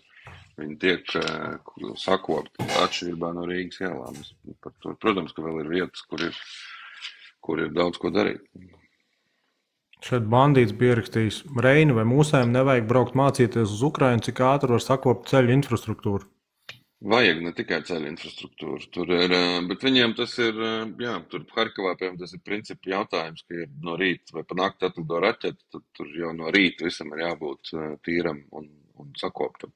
Bet tur ir, protams, arī cits stāsts, viņiem ir, tur, piemēram, tam pašam Harkivas esošiem, laikam ne iepriekšējiem mēram, kā reiz bija līdzīgams Ventspilī stāsts, ka tur asfalta fabrika un tad maina asfalta segumu katru otro gadu. Tā kā, bet kaut kādai materiālai ieinteresētībai jau jābūt, lai būtu baigi čaklie un saimniekot rūpīgi, ne? Slikti. Jādara darbs, ko jāsņem laba alga, ne? Tu labi dari. Tieši kaut vai vismaz tā. Kaut vai vismaz tā. Kods Rīgai tālāk rakstīja jautājums, protams, kam ir lielāka teikšana valstī, politiķiem vai ierēģiem? Politiķi? Var jau teikt, ka ne vienam, ne otram, bet kaut kādiem pelēkiem kardināļiem. Mums ir bišķi problēma ar to ierēģi, manuprāt, pārlieku lielo ietekmi. Ir tā, ka atsevišķos jautājumos var redzēt, ka, pieņemsim, politiķi grib kaut kādas lietas, kurām nav nekāda saistība ar realitāti. Piemēram, manuprāt, šobrīd vislabākais piemērs ir Citskovski izgājiens attiecībā uz Kariņu lidojumiem. Tad, kad Citskovskis pasaka, ka viņš ir parakstījis rīkojums, bet viņš neatbild par to finanšu līdzekļu iztērēšanu, tad tas ir vienkārši 20 gadi cilvēku kapitāla attīstība valsts pārvaldē. Tāda medusmājas, šitā pamēģina tiesāšu tā pateikt. Es parakstīju, bet es neatbildu par to. Katrs jau, protams, sevi mēģina glābt. Man ir labie piemēri. Es saprotu, ir pirmos reizes, kad kaut kā politiķi grib, bet nevar, jo ierēģi neļauj, bet ir reizes, ko es arī redzējis, ka ja politiķis grib, tad ierēģi arī izdara visu, kā vajag. Varbūt tāpēc, ka arī ierēģi grib to pašu, bet kaut kā tā politiskā griba ir, tad var izdarīt daudz. Tas, ko es esmu novērojis daudziem politiķiem, ir liels naivums, lētacīgums un praktiski arī egomānija. Un tad to ar tādiem atribūtiem var manipulēt tie, kas jau ir pieredzējuši veterāni. Jā, protams, arī, jā. Es tik tā domāju, tagad, piemēram, vai šis būs tas gadījums, kur, piemēram, jaunā vienotība varēs parādīt savu meistarību līdz vēlēšanām, kā atkauties no visiem šiem pārmetumiem. Vai tomēr atkal vajadzīgs rebrandings, un tad būs, jaunā čista tīrā vienotība? Katrā ziņā laiks viņiem vēl ir kaut ko darīt. Plus mīnus 5 nedēļas. Lielā, tas Eiropa parlaments jau man šķiet, ka tur norakstīts lielā mērā, domāju, to vienu savu vietu dabūs tāpat. Dombrovski? Jā, es domāju, ka jā. Kāpēc, lai nedabūtu? Bet mēs negribētu, lai Kariņš arī ir Eiropa parlamentā atkal? Bet tu zini, tu esi dzirdējis šo variantu. Man armijā to stāstīja sākotnēji anekdoti, kamēr es pats neredzēju, un tad ka tā tiešām arī notiek. Ja tu gribi no kaut kāda neliederīgā tipa atbrīvoties, paaugstināt viņa amatā. Jā, tā ir arī stratēģija, bet es baigi negribu tā konkurences apspriest. Kā tā? Tas ir sportiski normāli pateikt, kurš tur ir lielāks lums un tādā garā. Nē, zinu, kā lai man, nešķiet tas korekti. Zinu, kā teikt, cik slikti, lai vēl te vērtē. Man, ir mans piedāvājums, teiksim tā, Saprotu, kāds ir slikts, jau nav, kāpēc man būtu kaut kur jābūt vai ne jābūt.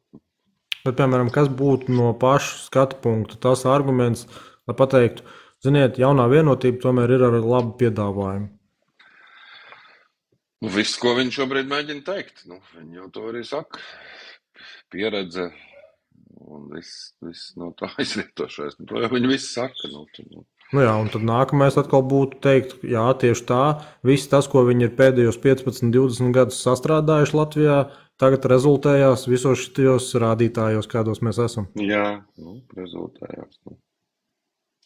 Mums klimats cits, tāpēc mums rādītāji tādi. Tas, protams, ir dīvaini, ka tādā ziņā, ka tie, kas ir 20 gadus pie varas, kaut ko pēkšņi ārkārtīgi sāks teikt, ka jā, mēs visu 20 gadus darījām nepareizi, tagad kaut kas jādara savādāk. Diez vai. Bet viņiem retorika parasti ir tāda, beidzot, tagad gan jāsāk strādāt.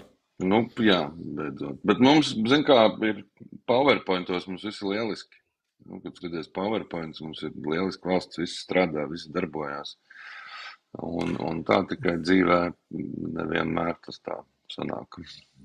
PowerPointiem, es teiktu, gan PowerPoint, gan Excel. Jā, Excel jums arī viss ir. Un tāpēc bieži vien tu kaut ko tur mēģini stāstīt, kaut kas nedarbojās, tad tev atver PowerPoint, kur ir viss schēma, visam taču jāstrādā, viss darbojās. Jā, uz papīra viss ir vietās, dzīve tikai kaut ko nepareizi dara. Tieši tā. Bet tev nešķiet, piemēram, ka runājot kaut vai arī pēc Eiropas parlamentu vēlēšanām, ka pēc būtības tāda sabiedrības apātija, vienaldzība, vai vienkārši kaut kāda tāda vienkārši pašplūsma tur, viņi turpināsies, kamēr nebūs tomēr vēl lielāks satricinājumi. Jo Covid bija kaut kāds satricinājums, karš bija kaut kāds satricinājums, tagad jāgaida ir citplanētieši. Slikti. Jā, man ir grūti iedomāties, kas vispār spētu latviešus, piemēram, dabūt ielās. Es nezinu, kam ir jānotiek. Jāaizliedz alkohols un jāsadārdzina mašīnām riepas. Būtu, jāaizliedz veci dīzeļi. Tad varbūt, ka iznāks. Bet tas jau arī notiek praktiski, ne? Ar veciem dīzeļiem. Dīzeļi. Tad varbūt, ka iznāks. Bet tas jau arī notiek praktiski, ne? Ar veciem dīzeļiem.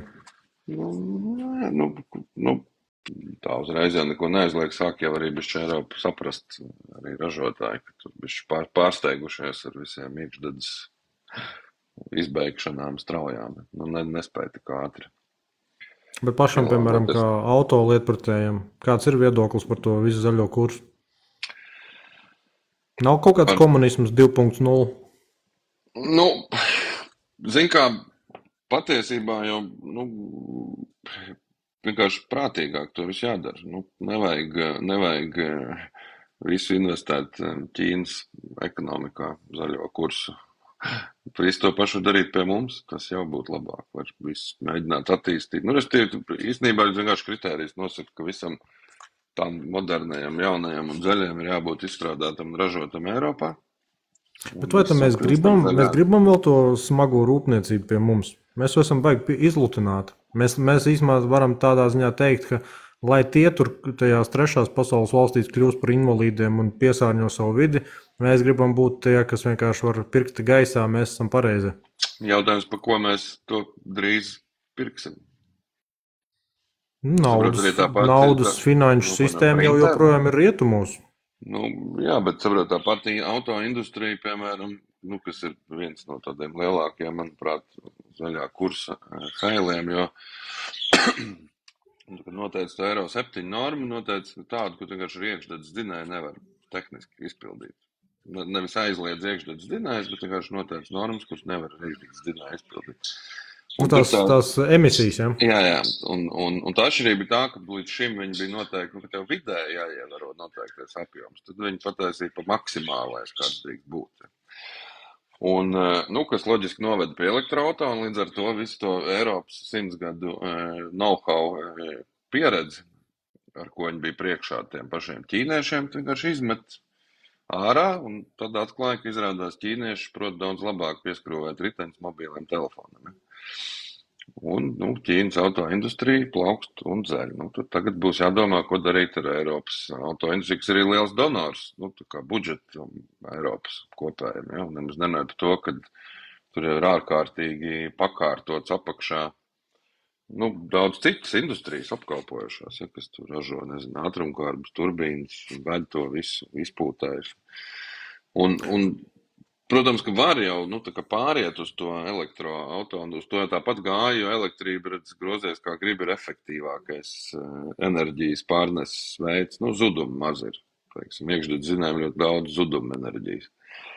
Un līdz ar to tā pārējā būtu loģiski, tikai kaut kā lēnāk pielāgojoties visam. Bet tas ir noteikti ar likumu izdarīt parīt, nosacīt, un no tā izrietošajām sakām.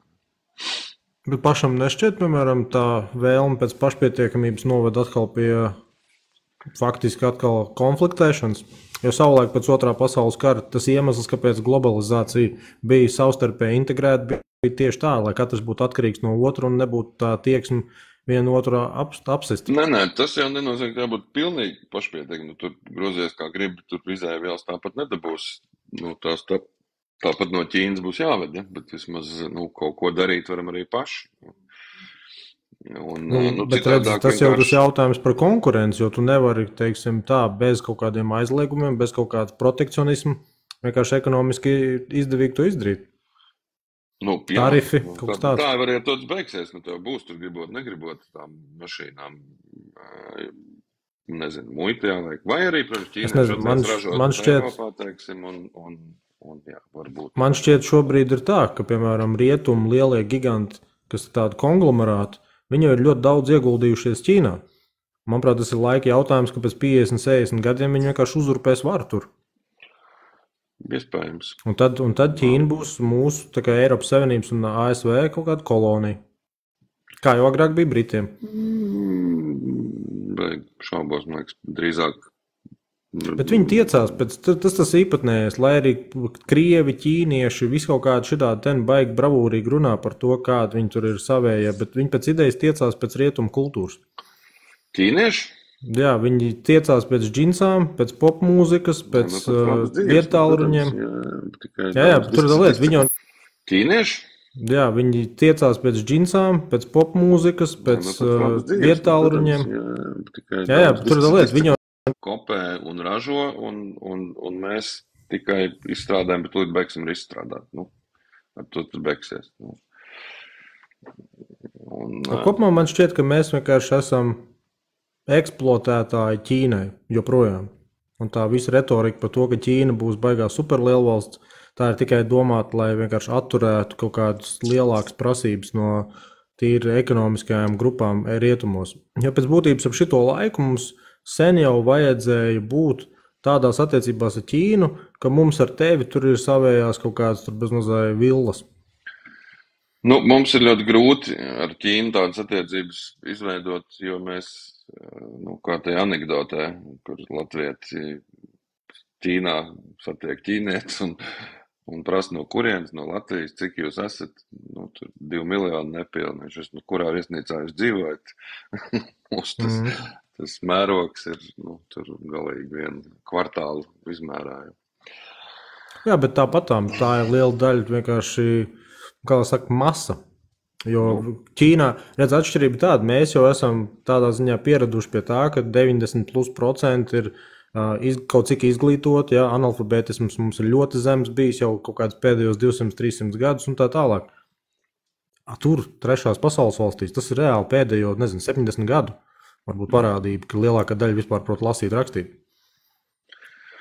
Jā, bet viņi ļoti, ļoti strauji mainās. Bet, zin kā, es neesmu baigais Ķīnas un vēstures Ķīnas eksperts, tāpēc es baigi dziļi tur tajā negribu. Bet tagad mums Latvijā būs jābūt kaut cik ekspertiem par Indiju laikam. Tie mums tā kā otrās klases pilsoņi jau sabraukuši. Jā, varbūt, jā, daudz, pakistānieši, indieši. Jā. Studenti. Un tad rēķina pēc kaut kādiem 5-7 gadiņiem jau vajadzētu elektorātiņam arī veidoties no sanģitiem. Jā, tā man ir liela mīkla, kā viņi, kā, kamēr mēs te diskutējam, laist vai nelaist kaut ko iekšā, tikmēr tu skaties un brīnies, kas notiek uz ielas vienkārši, kur viņi vairojās.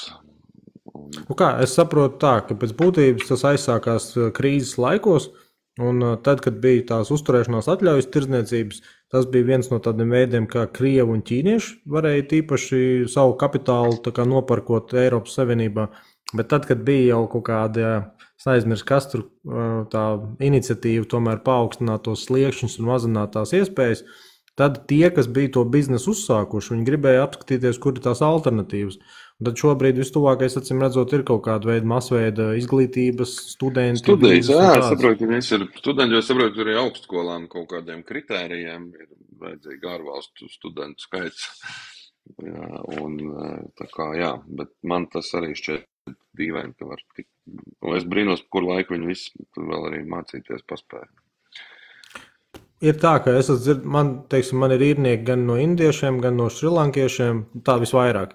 Un tad šrilankieši man uzkrītoši ir ar to, ka viņiem ir pārsvarā visiem studentu vīzas, viņiem arī ir tās Bolt somas, bet viņiem visa tā ideja ir tāda, skāja Eiropas Savienībā, un tad plus mīnus pēc gada jau skatīties, kur ir lielākas tās komunas ar šrilankiešiem. Un šobrīd ir izkristalizējušās Portugāla un Itālija. Un tad viņi vienkārši piesit kāju un aizmauc, piemēram, no Latvijas uz Portugālu vai uz Itāliju. Ko viņi tur dara, cik viņi legāli tur uzturās, nav nejausmas. Jā, tā mēs te lēnām zaudējam visu. Es nezinu, vai zaudējam, pēc būtības bez viņiem es nevarētu pasūtīt tik izdevīgi ēdienu, kā tas ir. Nē, tad šajā gadījumā, es domāju, Eiropa kopumā mēs vēl jāsalīdzinoši labi turamies, bet... Tu domā par tīri to populācijas kritumu? Jā. Labi, bet vai, teiksim tā, vai mums būtu iespējams tagad kaut ko pa 180 grādiem mainīt? Jo kopumā ņemot tā dzīves ērtību, ko kopa mums veido arī to slinkumu? Nu, tas ir tāds neizbēgams, laikam, attīstības cikls. Nu, jo labāk tu dzīvo, jo labāk sabiedrība dzīvo, jo mazāk bērnus neskādēļ. Un no vienas puses var jau arī teikt, ka mēs tikai atgriežamies kaut kādās vēsturiskajās normās, tāpēc, ka tā īstā populācijas izaugsme jau bija praktiski tikai salīdzinoši īsu brīdi pēc industriālās revolūcijas. Tad, kad tur tā urbanizācija sākās, tad laikam, manuprāt, no 1850. Gada līdz 1900 kuriem gadiem tur tad faktiski laikam pieckāršojās pasaules populācija. Bet tā līdz tam stabili bija tāda plus mīnus līdzīga. Nē, nu tā ir. Tur jau viņi arī šobrīd tur ārprātīgā ātrumā jau Ķīna, Indija, tas jau reģions ir, kur viņi tur rietumos jau krītās, sabiedrība noveco. Un, jau labi dzīvo. Tev ir kādreiz sanācis satikt parādnieku? Tā burtiski labdien. Jo es gribētu viņu kādreiz sastapt un pajautāt, tā reāli, tā apmēram pie galda sarunas, kas būtu tas, kādā veidā pēkšņi Latvijā ieviest kaut kādu baigo vaislas materiālu? Droši vien kaut ko baigi kardināli mēs diez vai mainīsim. Es nezinu, man ir 3 bērni, neviens nekad nav bijis no, teiksim, kaut kādiem atbalsta mehānismiem atkarīgi, bet tajā laikā ir droši vien patīkami un drošāk, ja viņi ir, bet vai mēs tur kaut kā varam strauji uzlabot situāciju, diez vai droši vien. Bet kā pašam, piemēram, bērni skatās uz nākotni Latvijā vai uz nākotni kaut kur rietumos? Latvijā pamatā. Man pašam Ne studijas, ne darbi? Nē, studijas es pats gribētu, lai viņi varbūt aizbrauc ārzemēs pastudēt kaut ko. Bet tā vispār, labi, man ir grūts, man viens, kam ir 21 gads šobrīd, puika, tas ir Latvijā, un grib Latvijā būt. 2 vēl ir pa mazu, lai spriestu par tādām lietām. Jo to, ko var redzēt, tas ir tiešām, vismaz runājot par studijām, ka, kamēr Latvijā ir tā nosacītā studiju vide diezgan ierobežota, LU, RTU, RSU, vairāk un mazāk.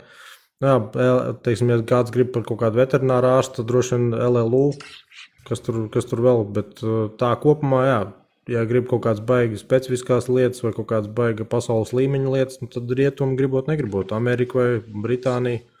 Man jau šķiet, ka tas nav slikti, ka jaunieši kaut kur brauc, mācās. Slikti ir, ja viņi negrib braukt atpakaļ. Par to es arī domāju, vai tas nav tas īstenībā āķis pēc tam, kāpēc arī palikt. Nezinu, bet arī, zin kā, man liekas, tādā ziņā visu kaut diezgan vienkārši, jo tu var atrast normālu darbu, normālu apstākļu, normālas algas un ir kur dzīvot, tad jau braukt atpakaļ, tad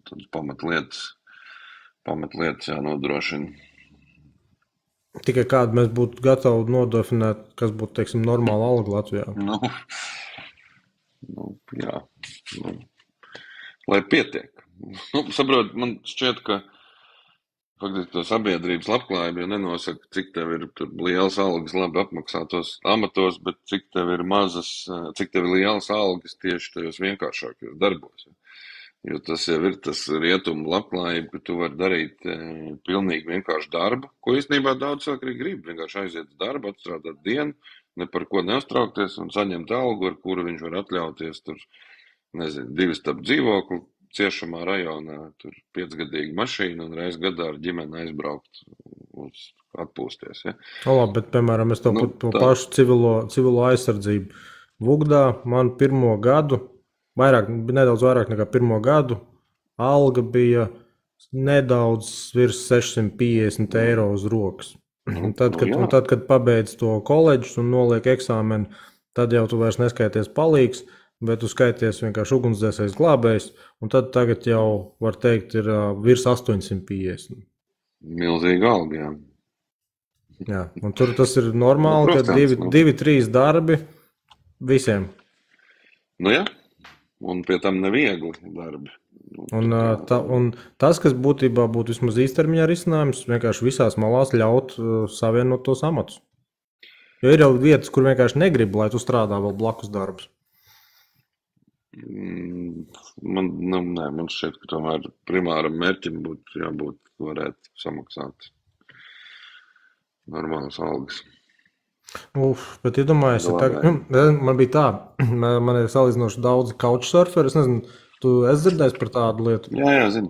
Jā, man ir salīdzinoši daudz couchsurferi, un tad vienkārši sakritības pēc bija tā, ka es biju pagājuši gadu paņēmis to vienu puspagrabu Matīs ielā, un viņš 2 kvartālu attālumā no manējās daļas. Un tad uz to brīdi bija izmitinājies vienu francūzi. Kaut kādā sakarā viņš tur gribēja kaut ko atdot vai kā, pienākt, un tad beigās viņš man rosā, tu esi ugunsdzēsējs? Es saku, jā.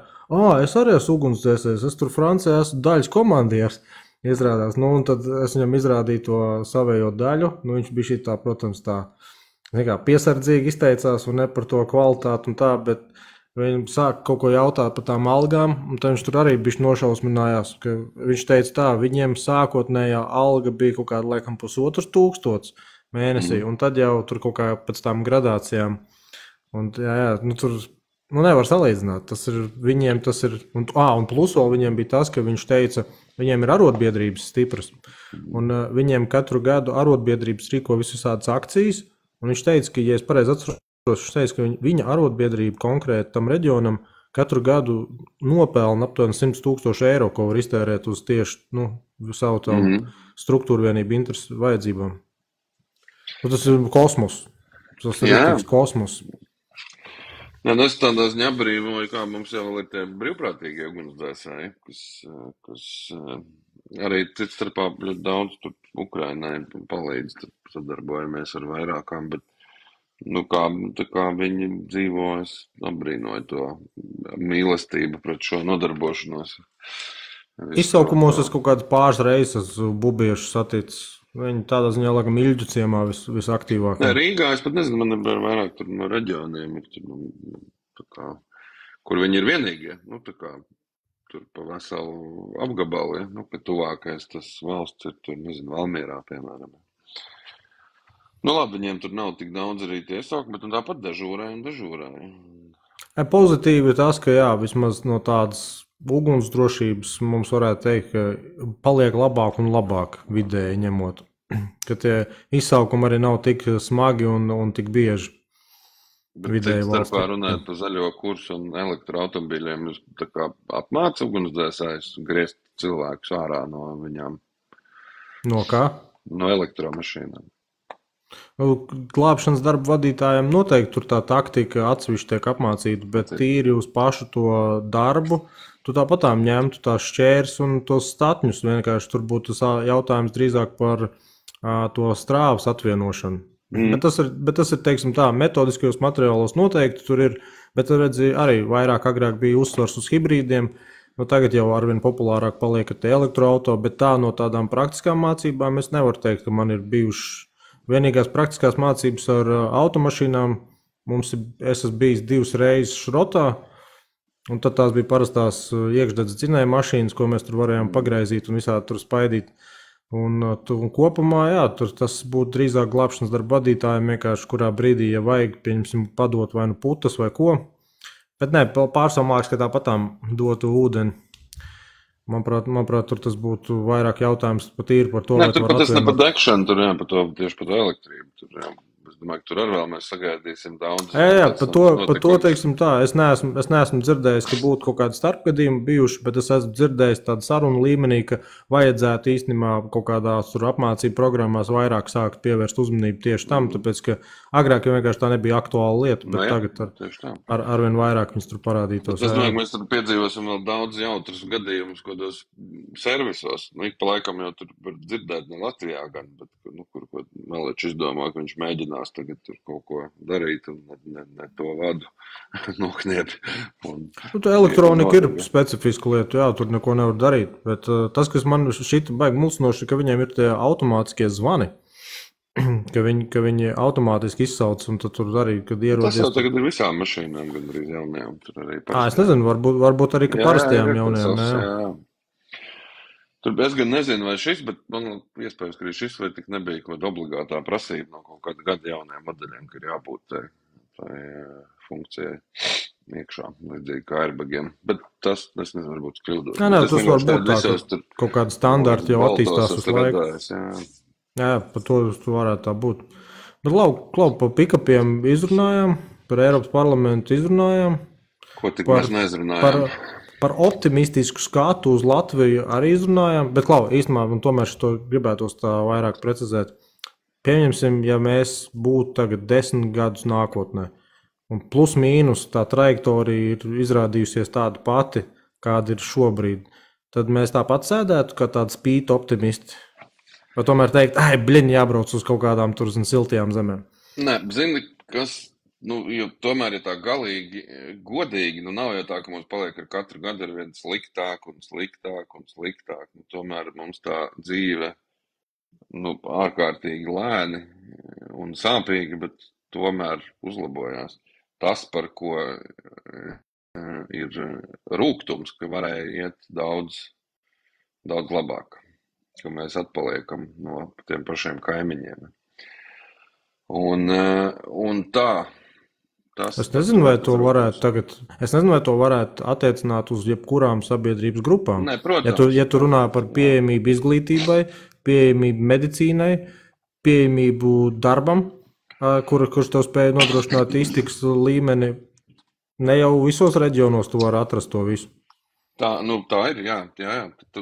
Nu, taisnība, tādā ziņā tev taisnība, jā, ka ir lietas, kas paliek sliktāks, jā, reģionu, lauku skolas varam ciet, viss tas nāk par sliktu, protams, Bet būtu labi, ja mēs, piemēram, vienkārši tā arī pateikt, Klaudžek, sorry, mēs nevaram vairāk noturēt tādā, bet mēs pārdomāsim. Tagad, teiksim, nebūs tik daudz klātienes mācības, būs kaut kāds zūmi. Zoom varbūt nav labs risinājums. Redz, man liekas, ka tas mums tās sevišķi plauku skolas bija tāds brīdis, kad vienkārši jāpārlauž. Nu, neskatoties, kādiem kritērijiem viņas atbilst, neatbilst, bet viņas jānotur, un tad tie cilvēki atkal tur sākt parādīties. Bet kas ir vista un kas ir ola šajā jautājumā? Vai tad nav tā, ka parasti ir darba vietas un pēc tam ir tikai viss pārējais, bērndārs un skolas? Jā, bet saprot, ir tādas lietas, kas ir automātiski izslēdzošas kaut kādas vietas. Nu, pirmkārt jau vispār mēs patiesībā esam tik maza valsts, ka mēs, piemēram, ar kvalitatīvu transportu varētu, teiksim, dzīvot Latgalē un strādāt Rīgā, ja būtu, piemēram, ātrvilciens. Ja? Nu, mēs esam maza. Nu, mums ir uz tālāko punktu ir 3 stundas nesteidzīgi braukt. Ja? Un tādā ziņā jau mēs varētu attīstīties diezgan plaši. Man liekas, ka arī sabiedrība pēdējā laikā tomēr ir pieprasījums sevišķi visu to attālināto darbu. Pārvākties uz tiem laukiem dzīvot. Nu, bet tagad atkal mēs atgriežamies par visu šo bruņoto konfliktu tēmu. Vai tiešām kādreiz attīstīs Latgali kā reģionu, jo tā jau tā vieta, kur sāks bumbas lidot? Nē, tur bumbas nesāks lidot, tur tanki varētu iebraukt. Bet, vajag viņu attīstīt. Protams, ka vajag attīstīt vienalga, karš vai ne karš. Viņš ir jāattīst.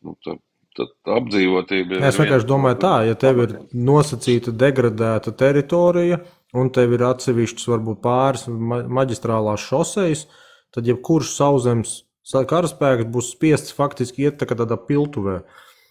Un tā jau pēc idejas ir viss šī nosacītā plānošana, ka viņi nāks bez mazliet pa to Daugavpils šoseju.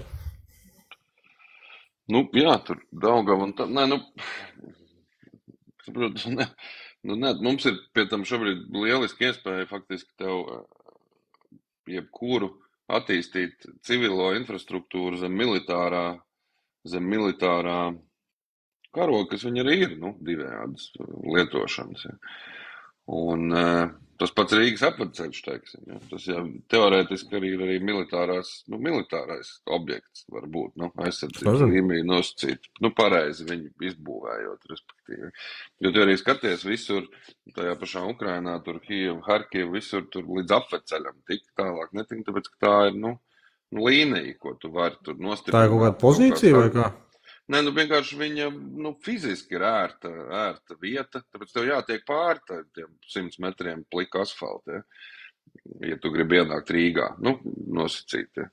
Un tad tu vari viegli viņu aizsargāt vai turēt. Bet restīvi mēs šobrīd jebkuru infrastruktūru varētu mēģināt būvēt pa Eiropas naudu zem kaut kādas militārās mobilitātes programmām. Ja to visu būvēt, paturot prātā, ka var būt kaut kāda militāra situācija. Bet zini, kur būs āķi? Finansistos. Publiski. Prātā, ka var būt kaut kāda militāra situācija. Bet zini, kur būs āķi? Finansistos. Publiski sodīs, pat ja to iniciatīvu kaut kā mistiski spēja īstenot. Atkal nepamēģinās, neuzzinās. Nē, par to nav stāsts, ka vajag uzturēt kaut kādu noteiktu to dzīves sparu visās tajās situācijās, bet skaidrs ir tas, pieņemsim, Kots Rīgai arī čatā bija rakstījuši, ka Rīgas pašvaldības kapitāla sabiedrības ir izpildu direktora pāraudzībā un pārbirokratizētas.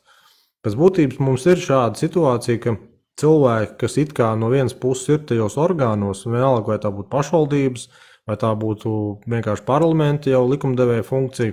Ir cilvēki, kas ir tajos orgānos, un viņi nonāk pie tās atziņas, ka mēs jau īsti nepieņemam galvenos lēmumus. Un tad kurš pieņem? Kāpēc?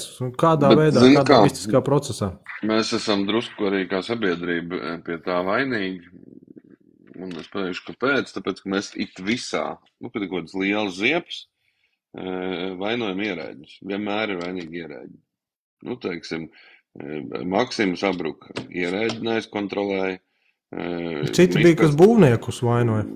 Miskaste aizdegās, vidas dienests vainīgs laicīgi miskaste neatrada. Kāds zina, kas bija tas pa uzņēmēji, kas saveda to miskastu tur nelegāli? Kurš tas bija?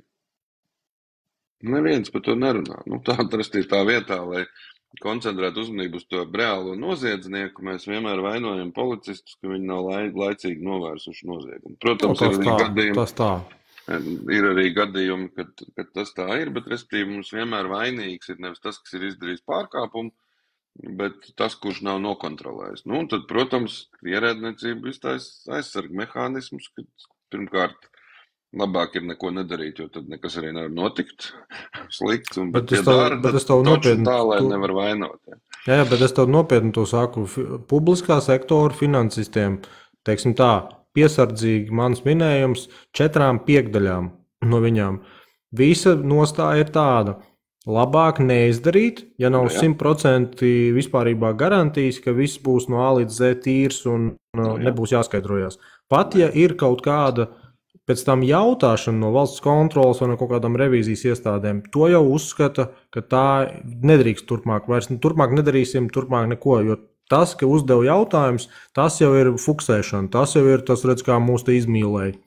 Jā, precīzi. Tāpēc es saku, ka vislabāk ir nedarīt neko. Mums jau viss tā likumdošana bieži vien tiek veidot ar domu, ka viņi raksti noziedzniekiem un tā, lai nevar izdarīt neko, jo tikai tad, ja nevar izdarīt neko, tad nevar neko arī nozagt. Tā loģika. Jā, un ja tomēr kaut kas ir izdarīts, ka beigās tāpat grūti ir kaut ko pierādīt vai pieķert. Bet es gribēju tiešām redzēt, kā būs ar šo Citskovska lietu. Tev ir kaut kādas lietas, piemēram, kas tev interesē tādā politiskajā vidē, ikdienā, kur tu tā kā seko līdzi un sāki jau sekoju līdzi. Es vairāk domāju tā, kaut vai no tiem pašiem skandāliem. Jā, tur ir skaidrs, ka tur ir konkrēti vārdi un uzvārdi, un es ar interesi skatos, kā viņi viens ar otru. Visi trīs stūrī nostājās ar pirkstu viens pret otru. Ja? Kurš neviens neko nav zinājis, neviens neko neatbild. Tad būs interesanti pastīties, ar ko tas beigsies. Ja, tur tā situācija, manuprāt, ir diezgan dramatiska tādā ziņā, ka tur ir pilnīgi skaidrs, ka ir 4 gadi par šo noziegumu. Ja? Likumā skaidri un gaiši rakstīts. Tad, man liekas, pat nav beigie varianti no tā. Kaut kā atbrīvoties, ja nezinu, ir galīgi netalantīgs prokurors un ļoti talantīgs advokāts varbūt, ja, un tad ir interesanti, uz kuru tur apstāsies tas laimes rats. Bet kopumā, piemēram, ko tu gribētu redzēt, vienalga kāda ir iznākuma Eiropas parlamentā, bet ko tu gribētu redzēt, piemēram, līdz pašvaldību vēlēšanām, kaut kādas tēmas, kuras tomēr kļūst ikdienā svarīgākas? Tīri civilā aizsardzība? Nē, civilā aizsardzība pat pa sevi, protams. Bet man ir, es jau arī pirms visa šitā, tur man šķiet, ka mums ir tā nodokļu, protams, bet man ir, es jau arī pirms visa šitā, tur man šķiet, ka mums ir tā nodokļu sistēmam, tev ar 1 klikšķē spēj samaksāt nodokļi līdz 100,000 apgrozījumam, ar 3 klikšķiem, 500,000 apgrozījumu 6 klikšķiem. Es, protams, ļoti primitivizēju, bet, ja mums ir drausmīgi problēma, ne likmes, bet administrēšana, viņi maksā dārgāk nekā paši nodokļi. Pārspīlēja, protams, bet tas, kas ceļš mazam biznesam ārkārtīgi viss dārdzina. Jā, pēc būtības jau var teikt, ka tam mazajam biznesam īsti nav izdevīgi būt baigi caurskatāmam, vismaz tad, kad ir mazie apgrozījumi. Protams, tev šobrīd jau, es nezinu jau pat cik tas maksā, bet tu atver sijā dari vai nedari, tev pirmā nauda ir jāinvestē grāmatvedī, nevis virpā. Pat tad, ja tu neko vēl nedari. Tas man šķiet vienkārši nepareizi. Mums pēc būtības laikam būtu iespējams mācīties no Igauņiem un no citām valstīm, bet man šķiet, ka mums nepatīk mācīties. Tīri kā tādai sabiedrībai mums patīk pašiem uz grābekļiem kāpt. Tieši tā, mēs mīlam grābekļus un pa viņiem bradāt, un kamēr neizbradāsimies, tikmēr nekas nebūs.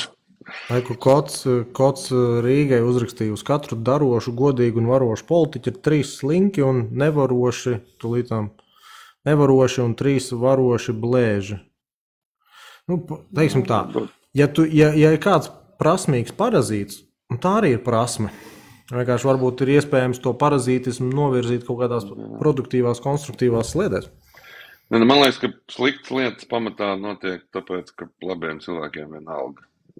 Vispār Jā, bija tas teiciens, un vairums to tie godīgie vienkārši noskatās. Ka to slikto cilvēku ir krietni mazāk nekā labo, bet viņi var darīt, tāpēc, ka labajiem ir vienalga lielai daļai. Nu, tā mums pieslēdzās arī ugunsdzēsēju arotbiedrības vadītājs, un viņš rakstīja, baigi vēl atnāca, par ko runa. Bet būtības par visu kišmišu ar rozīnēm. Jā.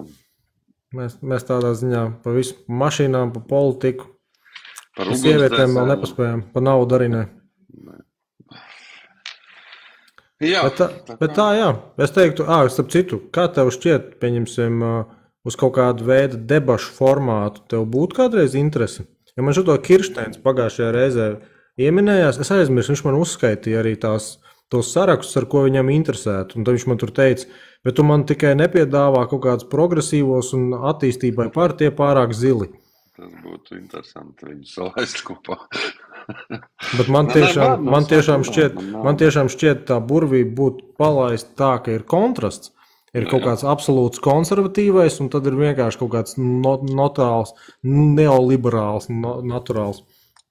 Jā, tādas spriedzes attīstīšanai tas būtu vislabākais. Jā. Bet tev, piemēram, kas būtu tādi politiskie spēki, kur tu teiktu, ja būtu, pieņemsim, kaut kāds TikTok debats, ka tu varētu pieslēgties tādā konferenču zvanā?